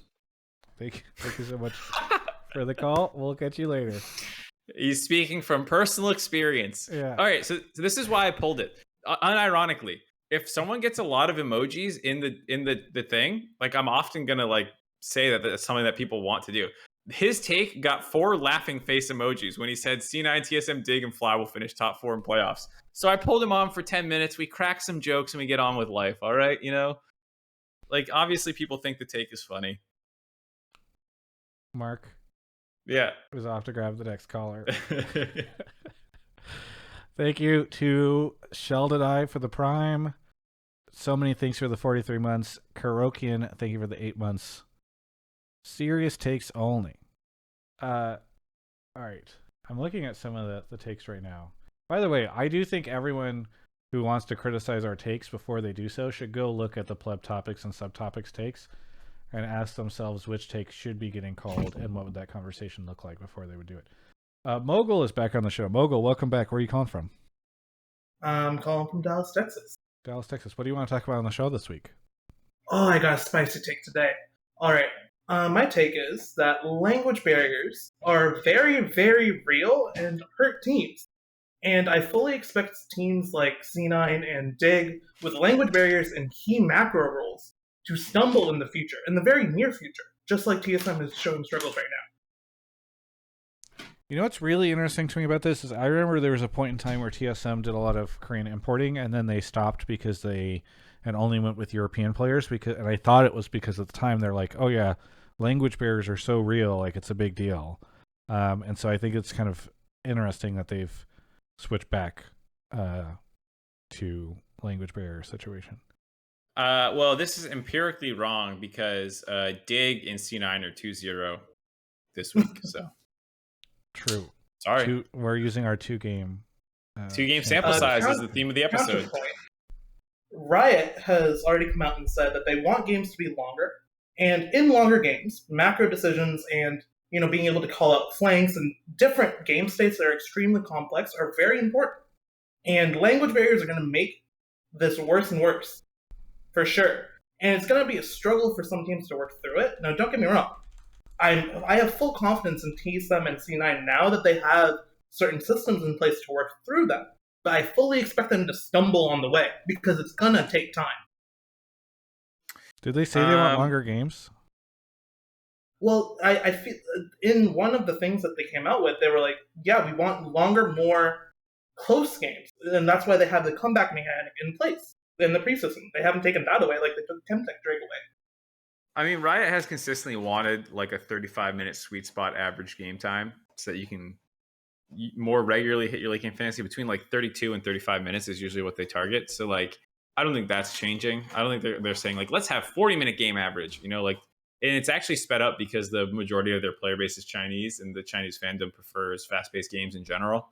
Not just in League, but in a lot of things, they like faster-paced games. So I don't really think the pace of the game is going to slow down substantially to the point where every game is a 50-minute Elder, Baron, macro trade-off situation. What was it? Was it Curse versus Complexity back in the day, or there was a Complexity? I don't know. Who can remember? Yeah, 70-minute game or something. I don't think anyone remembers. Definitely not me. Yeah, Mark was coaching at the time. Anyway, you could go look at the Twitter picture I posted for this episode. Are language barriers a big deal? Yes, I can't imagine anybody who would say they're not a big deal. I think the question is how quickly can you get past them? Because like Fiflaren from Dig in the chat had said, where did he say it? He said, We give our players English lessons, and usually in-game comms are easier than having a girl conversation with somebody. And I agree. Whenever I've had girl conversations with people, it is difficult. And then he corrected himself to say an IRL conversation. Anyway, yeah, in-game comms are easier than having a IRL conversation with somebody. I will say that like there are probably a decent amount of scrim days that you're spending having IRL conversations, so I don't think it's just an issue with in-game stuff. Like it's also a matter of like how quickly can you have your reviews and what do those look like and all that. I don't know. Mark, actually, you, speaking of coaching, you coach players who did not speak English as their first language. How much of an issue do you think language barriers are? I don't think that they're ignorable, but I also don't think they are like some cap on your team's strength. And there are a couple of reasons. One, the point about it being hard to communicate actually kind of matters more at the beginning more than the end. Like you're worried about the players coming over, not seeing the game the same way, not being able to communicate those differences, not being able to problem solve those differences, not being able to get on a system that's going to work going forward, much more than you're worried about the fact that like 5 months from now, you're still not going to be able to communicate. Like the issues are usually more in the early portions of the season. And I would also say, if you really think they're that big of an issue, then like, why has every Chinese team had 2 Korean imports and won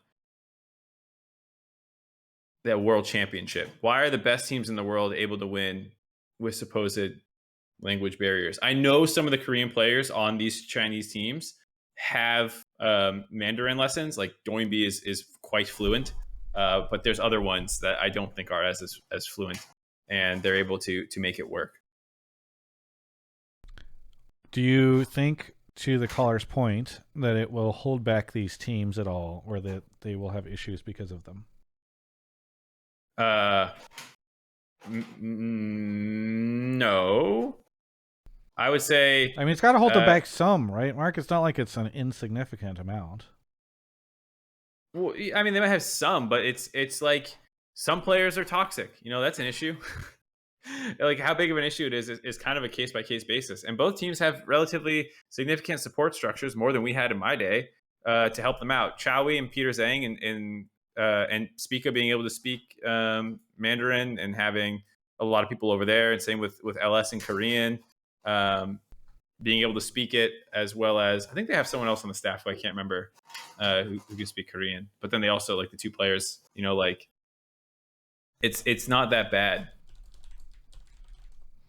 Yeah, I mean, I you would know more than I, so maybe if it's not that bad, it's not that bad. Regardless, I think my take would just be like, it's just a matter of how quickly folks can get through the language barrier issues, because if summer rolls around, you make it into the playoffs, and everybody can understand each other just fine, and review sessions are going fine, and everything's good, then I don't know. I do think like we probably undersell how tough it must be for these players coming over, who not only have all the existing pressures around how you need to perform, how you need to be good, how you need to deal with, you know, competition and the grueling schedule and all that stuff, but also learn an entire fucking different language and start speaking it when you're doing all this other stressful stuff. I think that's the bigger problem. It's not even the language. It's just like the cultural isolation that you feel from being somewhere that you can't communicate with people. Everything's just different from how you grew up. And like, I think that's more the issue that we had with Piglet, that we failed at, was being able to make him feel comfortable more than like, oh my God, Especial and Piglet can't see the game the same way. Like the other issues were like, our team had just a lot of big personalities that blew up at each other. And that's like, yeah, the language barrier can kind of somewhat exacerbate that, but it wasn't, even if everyone spoke the same language, you know, it's not getting solved. And funnily enough, Emily was talking about this. I forget which team it was. I think she said it was 2014 Starhorn Royal Club. Like they couldn't speak the same language, and it was actually a good thing, so they couldn't insult each other. You know, like you know, sometimes the language barrier is a good thing. Do you think it matters that we're going back to stage now? Like I feel like comms on stage could vary a little bit, and language barriers could end up being worse on stage versus in, you know, online world that we've been living in for the last 2 years. I don't think it makes much of a difference. Most of your support staff is going to be there. Yeah. I mean, like so.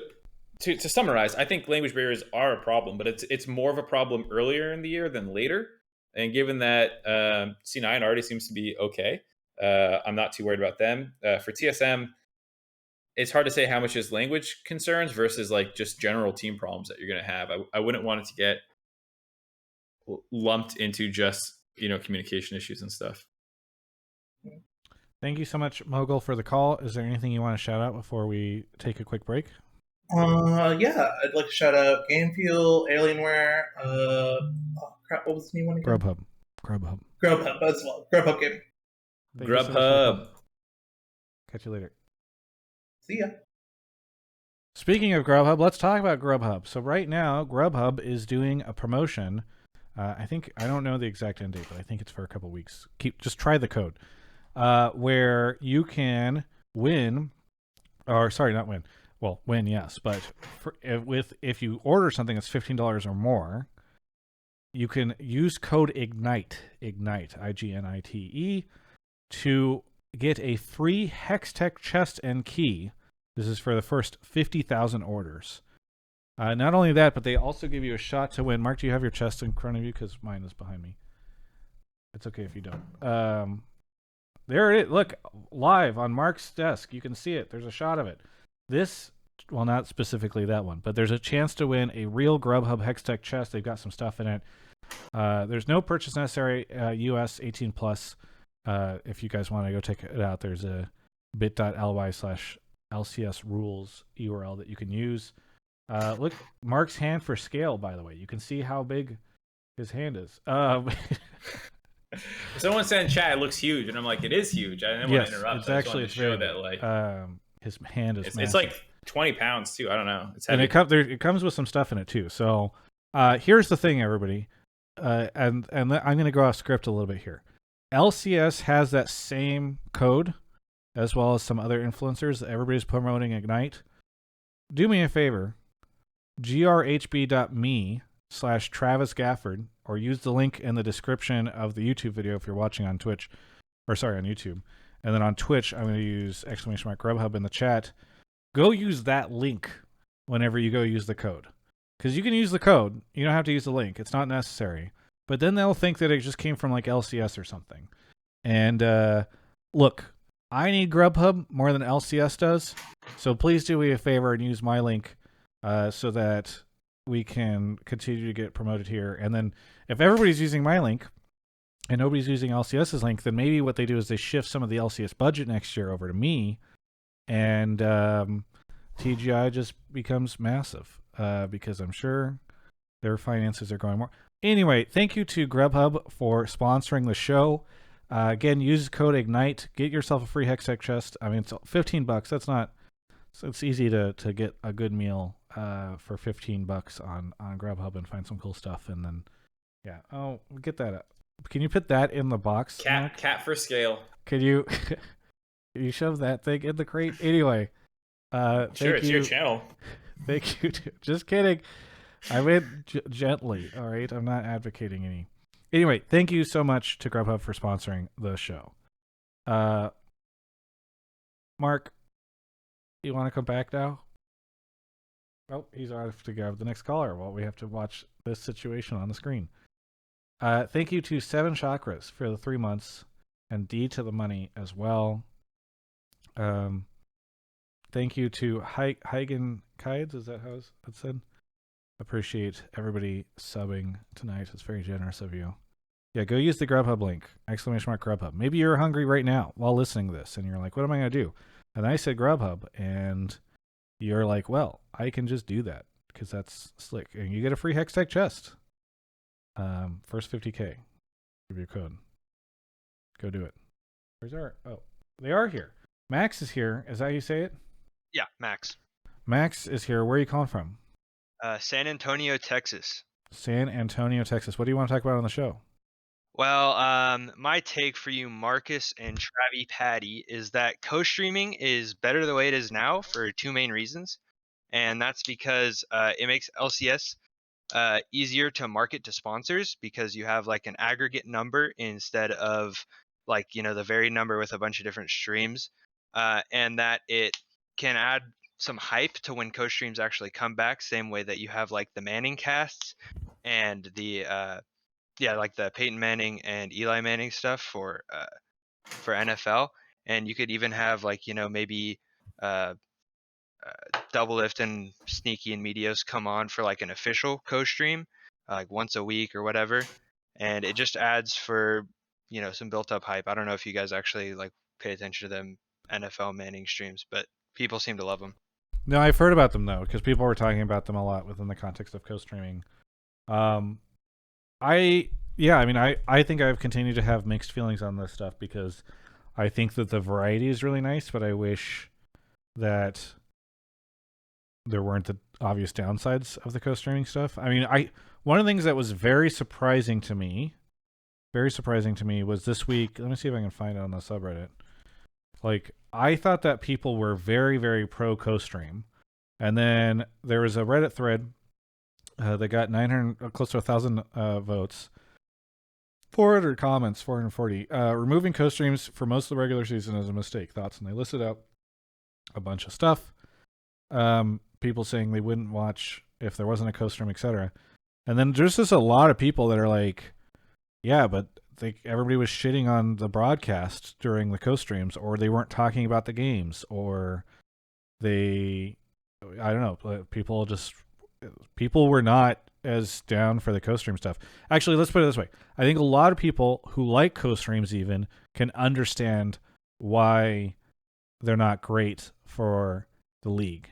And I think the big disappointment to me is I don't think it actually needs to be this way. Like, there's a world where all the co-streamers kind of met Riot in the middle, and Riot met them in the middle, and we had a system that worked. Like, I don't think that there's a necessity for this, right? Like, I think you could do something.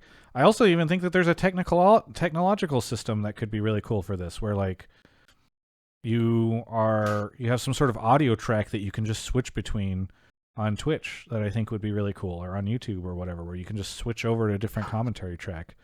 I think they used to do this for MLG like way, way, way back in the day for StarCraft, like 10 or 11 years ago, where you could switch between a couple different audio tracks. So just put them on a different language technically. This is the Canadian stream. They're speaking Canadian. Yeah. So I don't know. I mean, Mark kind of mentioned this earlier in the call, or earlier in the show, but sort of that sense of maybe some of these games that people thought were entertaining, they would not have thought were entertaining if they were listening to other folks talk about the games, where those people are maybe a little bit more focused on talking about the specific mentality of the play or something. I think it's also like, well, one, the caller point I agree with is that like I like having the co-streaming be like a big thing that people should tune in for, like lock-in or Super Week or finals, like those are good times for co-streams, because at that point, like most of the story is known and you're just following the big beats. I feel like that point about when the games are born between two boring teams, what the broadcast is trying to do is like build up that team's perspective. A team like CLG, who's never going to win the title this year, they're probably going to finish bottom half of the league. But you're talking about Poom and Luger and their development, and if Jenkins can really be that weak side guy, and like what's Contracts doing, and you're trying to tell a bigger narrative that is like arguably better for the health of the league than the fact that like, you know what, Meteos and Sneaky and Double Lift shooting this shit might be funnier then. You know what? That's really not a controversial take. That building up player narratives on bottom half of the league teams is probably not as interesting as those three guys talking about fucking whatever popped into their head in the moment. I'm going to take it one step further too on this stuff. Like, there's a lot of times where they're just talking about, like, so the Reddit thread, the person actually went back and edited and said, after reading all the comments, it's evident to me that the people disparaging the TriCast have never really watched the co-stream consistently. Your takes read like Twitch clip field contextless live stream fail opinions. The majority of the time when I was watching the co-stream or watching LCS last year, I was watching Meteos, Double Lift, and Sneaky. I fucking love it. Earlier at the start of the year, they had a discussion about if the very popular salad was pronounced Kaiser salad or Kaiser salad. It was hilarious. And then they kept bringing it up. It was so fucking funny. There's like a ton of times where that broadcast is amazing. I love Peter. There was also a time a couple weeks ago where at the end of one of the streams, the Tigress was interviewing somebody, and Peter was just hard raging about the questions that were being asked. And like, okay, some people, I thought the interview was fine. Some people might say like, yeah, well, they should have asked better questions. That's not the fucking point. The point is that good for the LCS broadcast when you have people finding random things to nitpick? Whenever you have, like, I remember last year, High showed that chart of like comparing two players, and like all the co-stream shit all over it because there was no audio track. You could not hear what the comparison was about. There was no context other than just like a chart that looked really bad. And you might, for all, I don't even know, because I was on the co-stream, so I couldn't know. I didn't know what High was talking about either. He might have been like, look how bad his stats are, and yet he consistently beats them or something. I don't know. But like, how does that stuff help? That is the thing that I've never, like, people pretend like this shit just doesn't happen on these co-streams. My friends, I watch these co-streams. It was my preferred way of watching the LCS last year. When you have these things that people seem to be unable to stop themselves from saying on these fucking co-streams, like, it's not good for the league. Like, it's not helping the league. All right? It might be justified in some cases. Lord knows I have shit on that broadcast a ton. I've made videos that have pissed off people at Riot about how bad the broadcast has been at times in the past couple of years. But, like, them doing it on a live partnered co-stream is not actually something that's helpful. So, like, in my mind, if people want to be frustrated about this stuff going away, they should be more frustrated that people could not keep it together, because I like that is I am sad that this is going away, and it's because like I just wish that people could have figured it out, you know. Somebody says they're just speaking truth based. Sure, maybe in some cases they are. How does that help the LCS?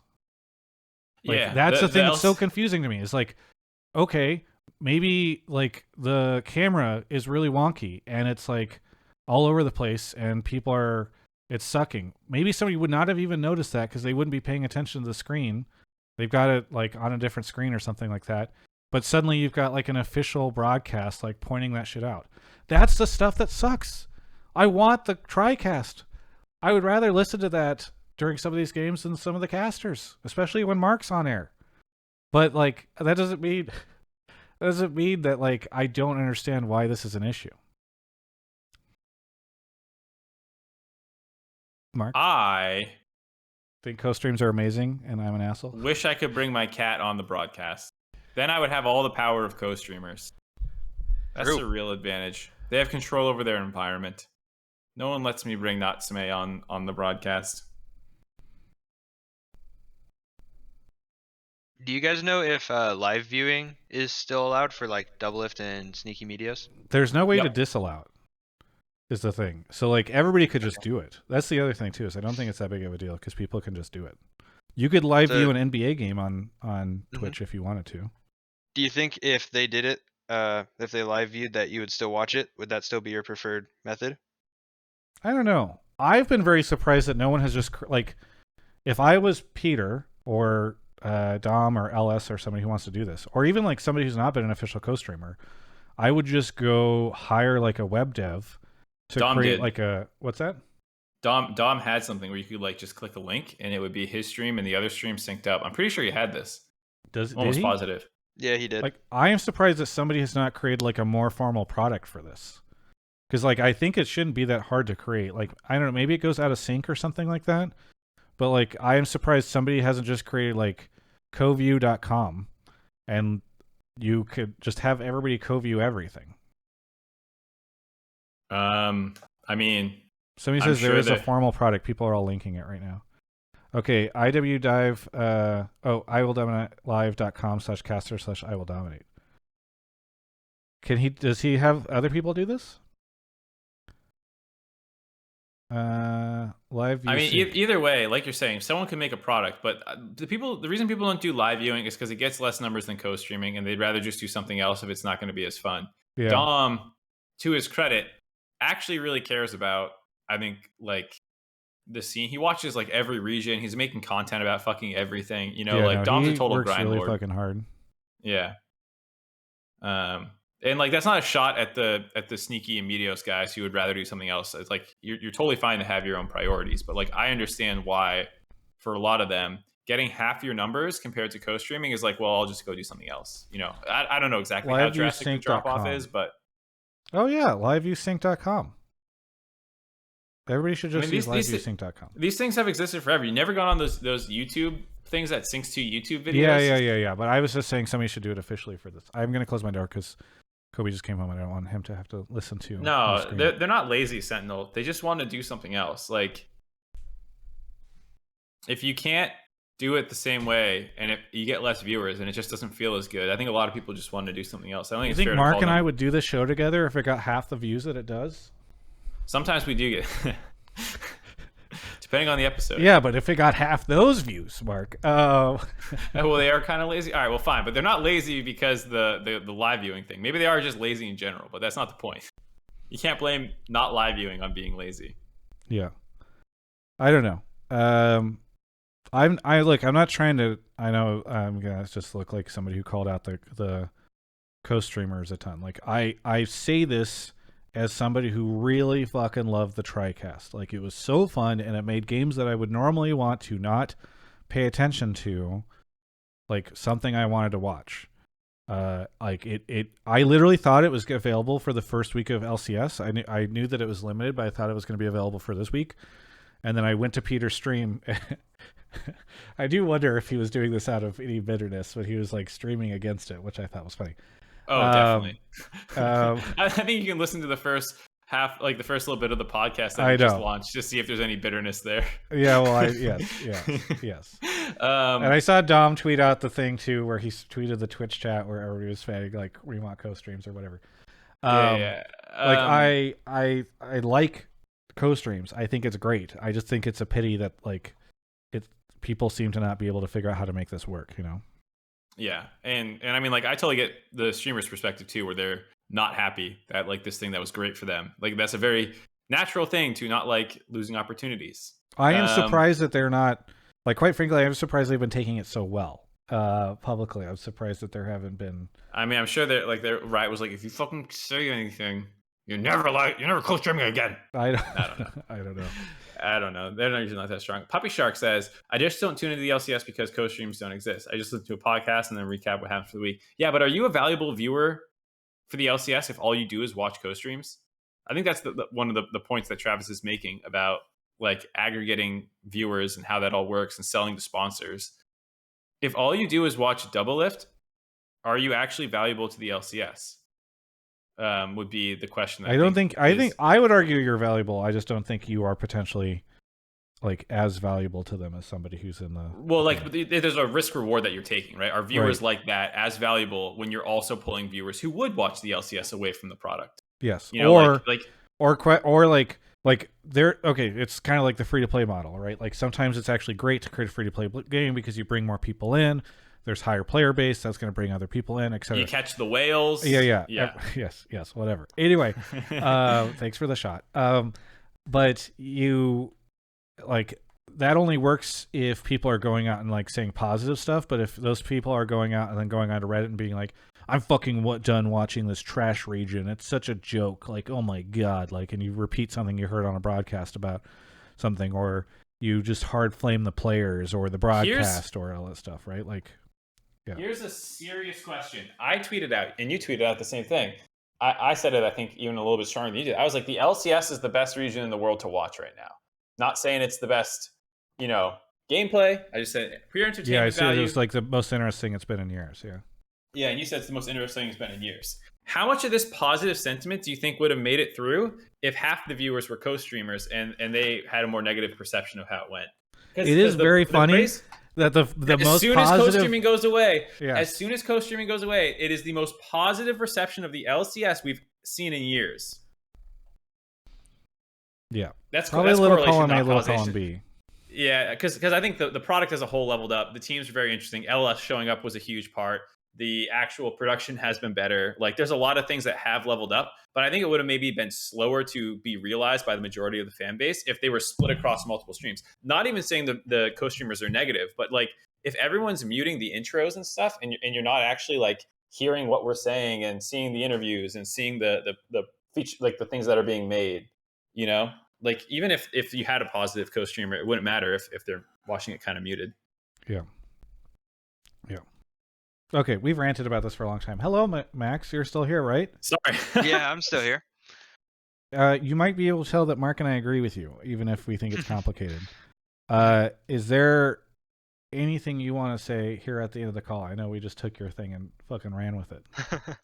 I had like a general question that do you think that those viewers that are watching the co-streams, I saw Papa Smithy was saying that the goal is to convert those co-stream viewers, if they only watch Doublelift or only watch Sneaky, to convert them into LCS viewers. And I'm just wondering if you guys think that that is like worth the risk of, you know, like the negative brand perception that the LCS has gotten in the past couple of years for those maybe extra 1%, 2% viewers. Do you think I mean, that's we don't like know if it's 1%, 2%. worth opportunity cost? I think the current system is potentially good, where like one of the nice things is the current setup also has the co-streamers streaming the hype stuff, right? Like if you give them all of playoffs to co-stream, It's they're going to better be watching teams, better games, and they're going to be watching things at higher stakes. It's not going to be like, you know, some co-streamers deciding like, oh, I need to keep my stream on for this Dignitas Immortal, or sorry, the Golden Guardians Immortals game, because at the end of the day, because like it's additional views, but I'm not going to talk about it or pay attention to it or whatever. Like, I think targeting it is worth it. You're going to decrease the chance that that folks shit on it because they think that the games are better, and you are still keeping those viewers hopefully in the loop. But I mean like I think what's more useful is when you have like Vienna co-streaming it, or non-endemics, Ludwig is what you're saying. or somebody. Yeah, exactly. I think that's the bigger thing. I think both can be valuable, because if you're keeping long-term fans, and like I actually don't even think the co-streamers really bring in fans. I think the best thing that they can do is retain fans, because like I agree. who's a Doublelift fan who hasn't heard of the LCS? Does that exist? Maybe they don't actively watch the LCS, but like you found out about Doublelift because he's a pro player. All the biggest co-streamers are exclusively pro players. You already know about the league. I don't really think they bring anyone in. At best, they retain them. Yeah. Papa Smithy says it's for lapsed fans to bring them back to the LCS. It's true. Yeah. Doublelift retires. You're worried all those Doublelift fans are going to stop watching LCS. Well, having him continue to co-stream it is good. Yep. Actually, the last thought I'll say on this is like, I actually think it'd be really interesting if like Ludwig joined the Sneaky Medios Doublelift TriCast, or you did stuff like that, where obviously you'd want to match personalities where it makes sense, but I think that type of thing could be really interesting. An even better thing is for to get a league streamer who doesn't play pro. Like the Bouse was the perfect guy to get for a co-stream example, or Tyler One is someone, you know, people who actually play League, but their fans are not esports fans are probably the best candidates, because then it's people who already like League, but also don't watch the LCS more likely than pro players. On the other hand, we've got a chat of people that watch the esport but don't play the game. So these are the most useless people. All right. You all suck. Max, thank you so much for the call. Anything you want to shout out before we go on to our last caller? Yeah, sure. Can I just say one quick real thing? Yes. I want to say that like the thing that Mark was saying about this being the most positive perception, I think that's because a lot of enjoyment in sports and esports is from storylines. And I think that being able to properly build up storylines is better for the development of the league going into the future. Because I think with the co-streams, that's very present tense, like enjoying the co-streams, but like building up the LCS for the future is I will say, I think you're kind of echoing some of the stuff that Mark had said earlier in the call. Right. So it sounds like you guys are in agreement. Either way, thank you so much, Max, for the call, and we'll catch you next time. Yep. Shout out Papa Smithy. Shout out Fifth Laren, CS:GO legend. We'll see it. Yeah. That was not intentional. It was in the process of moving him. Thank you to Sethi Poo for the 3 months, and I think that's everybody. Folks, thank you so much for watching. We've got one more caller. I am going to stick around on stream afterwards. We're 19 subs away from 1,000, so I don't know if we have 19 folks who have Prime subs available, but you can hover over this screen and click the crown if you want to see if you've got a free channel subscription available. It's like a very easy way to see. I added that as an extension a while ago.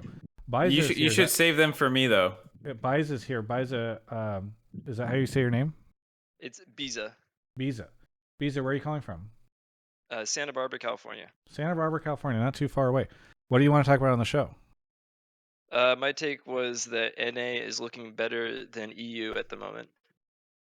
NA is looking better than EU. Okay, well, I think we can all agree with that, and that's the show, everybody.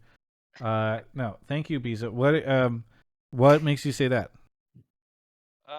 So I think we have a lot more innovation going on right now, and I think some of the teams in EU are relying on certain strategies that may fall off later on in the split. And I guess this doesn't really work with right now, but there's a lot more room for growth with a lot of the teams that we have. And I think just the overall environment that NA is creating in the pro scene is just going to be more conducive to better competition and better growth. I will say this. I have not watched enough LEC to do like the comparative switch between the two, but I am finding myself way more optimistic this year than I have been in a while. And that's even with like last year where we're like, oh, we got perks, we got Alfari. Like, it just, I feel like the vibes are better over here on the LCS side. Clearly because co-streamings didn't happen this past weekend. I'm pretty excited for MSI. This is probably one of the first years, not the first years, but this year more than any year in the past, I think I'm very sad that MSI is only one team. Because boy, would I love to see halfway through the year 2 or 3 of our teams go over to wherever and face off against LEC and some of the other regions. Because I just think it's really, I'm very fascinated to see how like an EG, a Team Liquid, I mean, we sent 100T before, we know what's going to happen. Like it's just a cool time to be an LCS fan, I think. And so I don't know if that means we're better than LEC, but boy, I'm excited to test ourselves against them. We're definitely better. I was talking. I said like Zeri 1 game 1 pentakill, and then someone replied that she was 0-2 in the LEC. So then I said, I guess LEC bot laners don't have like the mechanical skill to play Zeri. And then someone said like, or they're not as bad as the Senate to go 0-2 or like to like lose lane that hard, whatever Tactical did, they fell like 40 CS behind. And then I just replied with Adam. And I think that's like the ultimate trump card right now. You might not get the reference because you don't follow it close enough, but no, we do Rift reaction on Tuesdays. Emily fills me in on everything. I mean, Rogue is 9-0 right now over there, guys. Like, what more do you need to know about the state of that league? I think that speaks for itself. No. All in all honesty, like I will always hedge my bet against NA.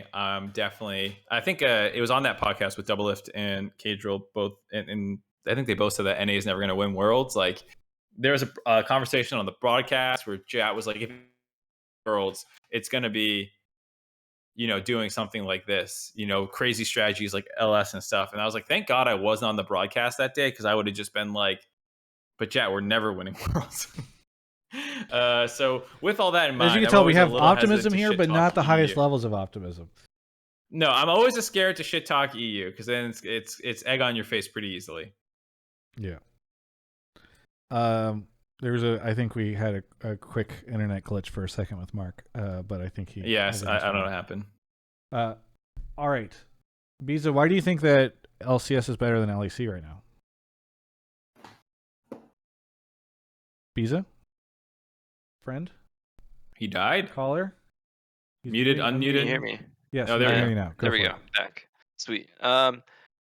I guess mainly I just think that a lot of the innovation that's going on with people playing Smite junglers and the Ivern mids from Cloud9, a lot of that speaks to our teams willing to try new strategies, and they're finding success with it too. They're not just shit in the bed. And I think a lot of the middle of our pack teams are actually better than the middle of the pack teams in EU right now. And I think that bodes a bigger testament to how strong our region is based, or rather than our top few teams. Yeah. No, I mean, it's tough. It's tough to compare the two right now, but I don't know. I'm feeling optimistic. I feel like it's a good time. Viewership was good this weekend. I think the teams are doing interesting stuff. EU Bedge, NA Wokage. I guess one more thing I'd add in is a lot of our teams have ceilings that we don't really know yet, and I feel like a lot of the players that exist in the EU have ceilings that we've seen before, and a lot of them are also faltering at the moment. So I find it hard to believe that they'll like break the ceilings that they found before, and I see NA ceilings going much higher than the perceived ceilings of EU teams. EU captured lightning in a bottle with G2, and they think that all their teams are G2. They're in for a rude awakening. It's tilting right now, right? They were doing better than us, and then we went even with them at Worlds this year or last year, and so now it's time for us to overtake. We did better than them. Take the credit. Based off of, we both had one in team in the. We had a better win rate in group stage. EU boomed or Fnatic boomed. I don't care. I'll take whatever dub I can find at Worlds. How many times has NA teams boomed at Worlds? You don't get a ride off a boom. Bieza, thank you so much for the call. Anything you want to shout out? No shout out, but I do have a quick fun question that can be answered pretty quickly, I think. Who do you think is the strongest, like physically strongest person in the LCS right now? Me. I don't know. I mean, if this includes coaches, there's a bunch of those folks who are really pushing it. We can include coaches. Golden Glue, maybe? Okay. All right. Fair enough. I don't know. Anyway, thank you so much for the call. We will catch you next time, Bieza. No problem. Yeah. Have a good one. All right. I thought this was going to be a light episode because we didn't have a guest, but we're now way over time. Mark, what do you want to shout out? Shout out the Blame Game coming out on Wednesday. I recorded it this morning on my stream, twitch.tv/cmarkz. You should go live around 9 a.m. I do predictions now. What? What is it about? Stuff. I usually do predictions when I'm recording about how many times I'm going to flub, which is a fun little game. We have Resin Refresh tomorrow, so make sure to watch that. And I'll be streaming Genshin tomorrow morning before hosting. Use your primes for me, not Travis. My prediction is that this week's episode of Blame Game is going to be about Hunter T versus TL. And then stop reading our Discord messages, you fucking rat. All right. Anyway, thanks. Yeah. So we got Jeff on Resin Refresh, as Mark mentioned. Stick around after the stream because I'm going to record a quick video for the book channel, and then afterwards, I'm hoping some of you guys will help throw some subs my way so that I can get C6 Ganyu. All right. We only have couple days, like a week left for me to make the C6 Ganyu happen. So anyway, but thanks everybody. There's some cool interviews that will be hitting the channel this week. Again, programming note, we will be doing this show on Tuesday of next week instead of Monday, so that Mark can have the Valentine's Day reservations that he had planned to go through. And that is it. So thanks everyone. We'll catch you next week. Go check out the links in the description. Goodbye.